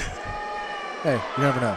It's 10 o'clock somewhere. So free throw goes down and in to complete the three-point play. 2:18 left to go, and ladies and gentlemen, it is crunch time. Noah Boiling with it. Boiling putting together a player of the game resume in this game in his own right. He gets it over to Hall. Hall, 2 minutes. 13 seconds on the shot clock. Gets it to Weeks. Weeks slides it to Boiling. Boiling sidestep, 7 seconds. Step back, pull up, got it. Step back, pull up. Boiling on the three, doing his thing. Harris on the drive is going to have a whistle blown on the far side. But let's take another look at that Boiling three. Wow, what a shot. Sidestep, nails it. Cold as ice. Boiling trying to finish the game off just like he started with a three-pointer. Hot move, up and down. Yes, Harris will go to the line for his first trip to shoot free throws. He'll be shooting a 1-and-1. After that last foul on Boiling is team foul number 7. Now both teams will be shooting at least one free throw the rest of the way, and this could be the difference maker in either SAGU holding on to their lead or Texas Wesleyan mounting a comeback. No shot, shooter violation on Harris, and that's a big-time mishap there for Texas Wesleyan. You can't have mistakes like that, especially when you're trying to mount a comeback. Weeks will check out. Boiling will check in a very small lineup for SAGU to try to compensate for speed. And really, you're not giving too much on defense either. And really down low, you're not giving too much either way it goes. Well, I guess you could say Tyler Kinghorn playing the predominant 5 spot, yes, hypothetically speaking. And Texas Wesleyan has gone down to the 5 position. Oh, my! What a dunk from Kinghorn! How's that for a bag of tricks? Did not expect him to throw that one down. I think when you're the biggest man on the floor, that is exactly what you should do. Let's look at that again. I need to look at that maybe a couple times. Just simply taking a step and, look, just politely, I guess you could say, rising up and throwing down the dunk. That was a very polite dunk. That might be the dagger, is what it is. Minute 22, 82-68 after that last dunk. Well, you can call it the dagger, the ending, the last nail in the coffin, the fat lady. Yeah. Great dunk. I think that's the only 2 words you really need to describe that. This is a great dunk. It's on the last foul. Saley hits the line. Shot's good as he converts the front half of the 1-and-1. 82-69 with a minute 22 left to go in this one. Well, this is Saley time. This is where we would normally see him cooking. At the free throw line and taking those 3 heavily contested three-point shots that some coaches would look and think, why in the world are you shooting that? But Saley simply knocks down those shots with ease. As Weeks will check back out for the offense-defense substitution. Kinghorn inbound on along the far side. He gets it to Hall, and Hall draws the foul from Nero, who recently checked in. And Hall will meet himself back at the free throw line to shoot 2 with a minute 20 left to go in this one. Substitution pending for Texas Wesleyan. Back on the line is Hall. Hall's first shot is good. Hall so far this year is a 64% free throw shooter. I could possibly have another timeout coming at the made basket. Second shot from Hall's good. Nope, they're going to push it. Hall almost had an opportunity to steal that one away, but gets it over now to Hoskin. Hoskin to Vinning. Vinning sidesteps, wanted that 3, but just didn't have enough space. He's got enough space for this one, though. Fires, no good, just short. Gets it on rebound, goes up over contact, and it's got the bucket for 2. Vinning following in a shot. Getting his own rebound, ready to take it back up for a good layup. After the Rams bucket, timeout called, and we'll take it with them back after this on the Antler Sports Network and ASN Radio. Hello, my name is Tarnisha. My name's Anthony.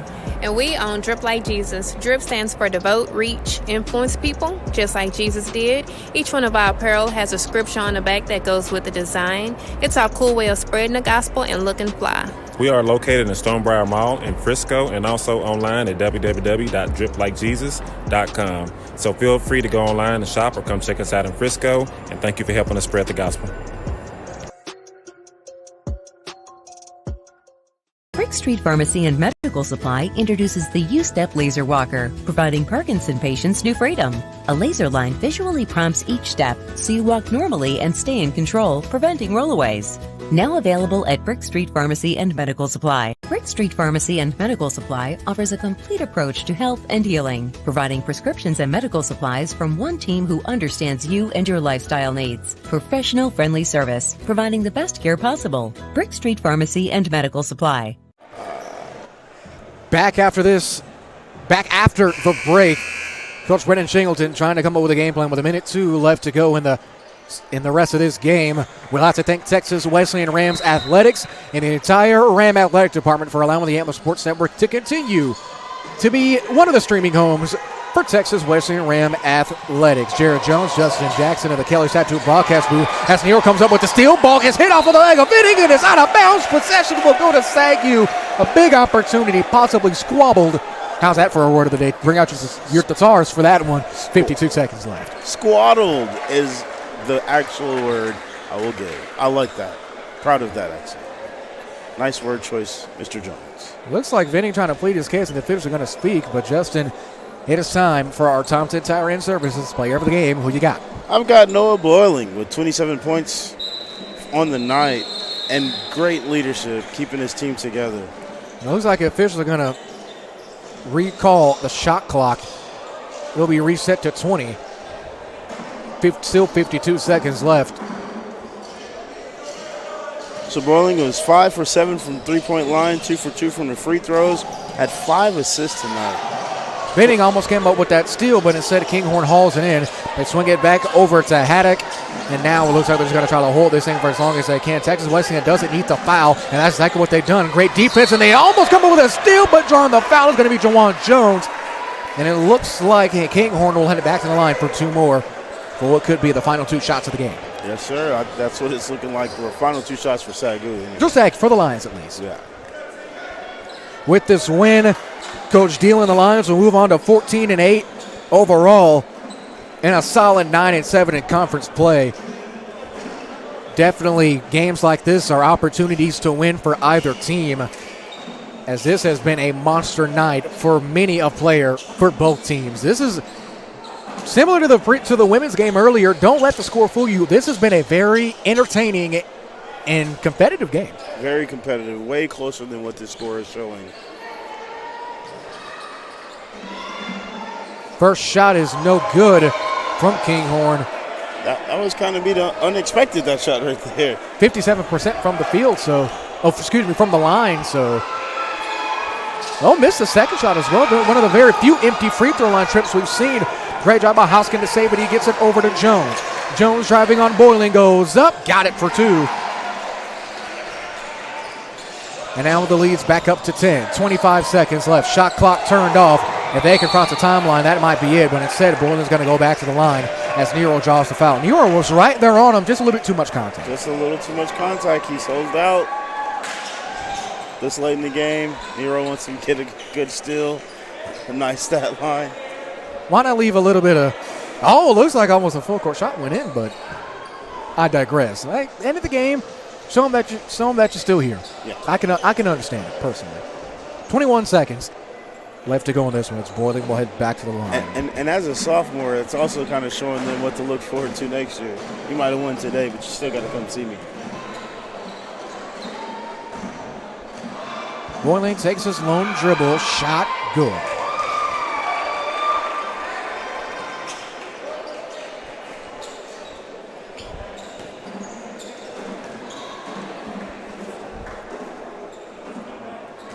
Boiling taking his time, very Giannis-esque. Second shot is also good. And now with 21 seconds left, Hall will make sure that the ball doesn't get rolled in. They get it over to Jones. Jones immediately met by Trace Boiling. Goes through, skips to the lane. He's got the layup to go. But it might be just too little too late for the Rams of Texas Wesleyan. 10-point game, 16 seconds left. There's going to be a foul call. Coach Shingleton and his staff and bench wanted a 5-second call, and I'd say that did take a little while to get the ball in. But either way, it's going to be free throw time, 15 seconds left. That was definitely every bit of 4 seconds, but I think Coach was a little anxious on that one. Well, some officials count slower and some officials count faster, so maybe it might have been a faster official hypothetically.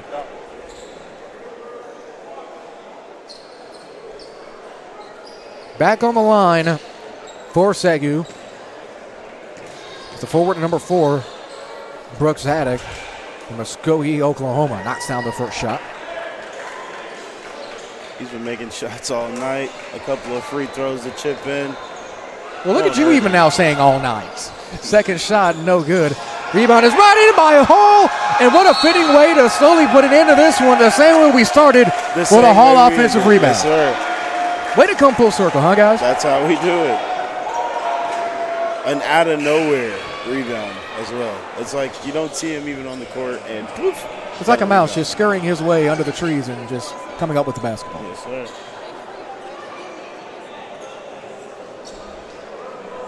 The officials are waiting to give Hall the basketball as Harris will check in exchange for Jones with 12 seconds left. 87-76, barring the result of his free throw. The score will remain the same. With this win, Segu will look to make it out of this road trip above 500, and it seems like that is what they will do as the layup is in from Hoskin with 7 seconds left. Now it's just a matter of time. Still a 10-point game. They get it to Hall. Nero falls. Looks like it might have been a non-contact with the final buzzer sounds, and that will do it. Texas Wesleyan falls at home, and Segu wins on the road. Your final score, the Lions 88, the Rams 78. When we come back, we'll have our post-game coverage. We'll look over some stats, and we'll wrap things up from the Sid Richardson Center. This is college basketball on the Antler Sports Network and ASN Radio.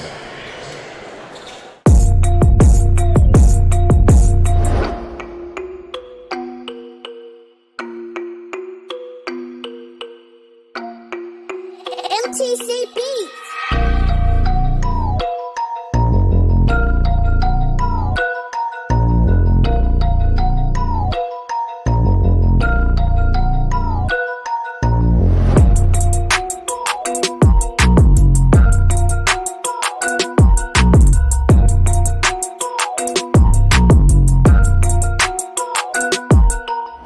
Street Pharmacy and Medical Supply introduces the U-Step Laser Walker, providing Parkinson patients new freedom. A laser line visually prompts each step, so you walk normally and stay in control, preventing rollaways. Now available at Brick Street Pharmacy and Medical Supply. Brick Street Pharmacy and Medical Supply offers a complete approach to health and healing, providing prescriptions and medical supplies from one team who understands you and your lifestyle needs. Professional friendly service, providing the best care possible. Brick Street Pharmacy and Medical Supply.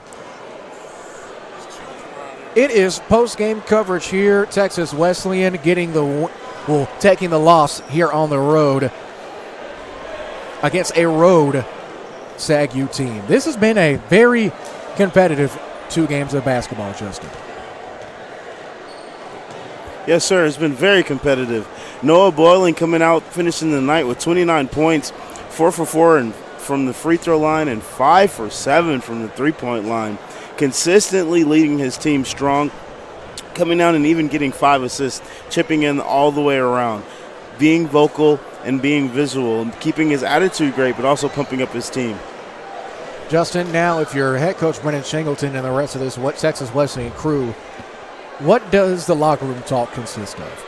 To be honest with you, what I saw tonight, we're getting in shape. We're working out tomorrow. We're working out Monday. We're not even talking basketball. We're talking get in shape.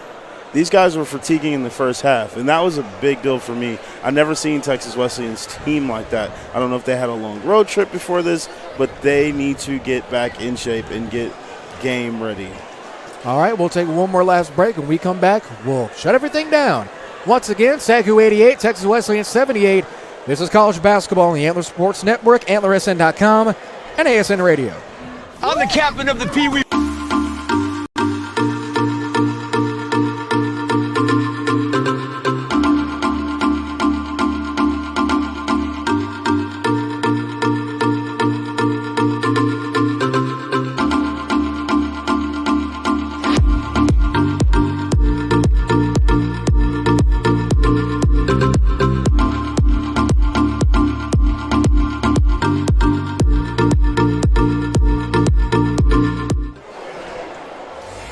Final moments as we close things out here. Justin, any quick final thoughts? Just want to give Antler Sports Network a big thank you this year, helping us out. As I said, putting Texas College on the roster, adding another school to the dynamic of what can be great here at Antler Sports. Once again, our final score, the Lions of SAGU 88, the Rams of Texas Wesleyan 78. For Justin Jackson, Guyman Hicks, Tommy Jennings, and the rest of the Antler Sports Network crew, this is Jared Jones saying so long, everybody. Tune in next week as our high school basketball coverage continues as the march to San Antonio moves on. For the final time, our final score, SAGU 88, Texas Wesleyan 78. This has been a special presentation of Sooner Athletic Conference basketball on the Antler Sports Network. Until next time, so long, everybody.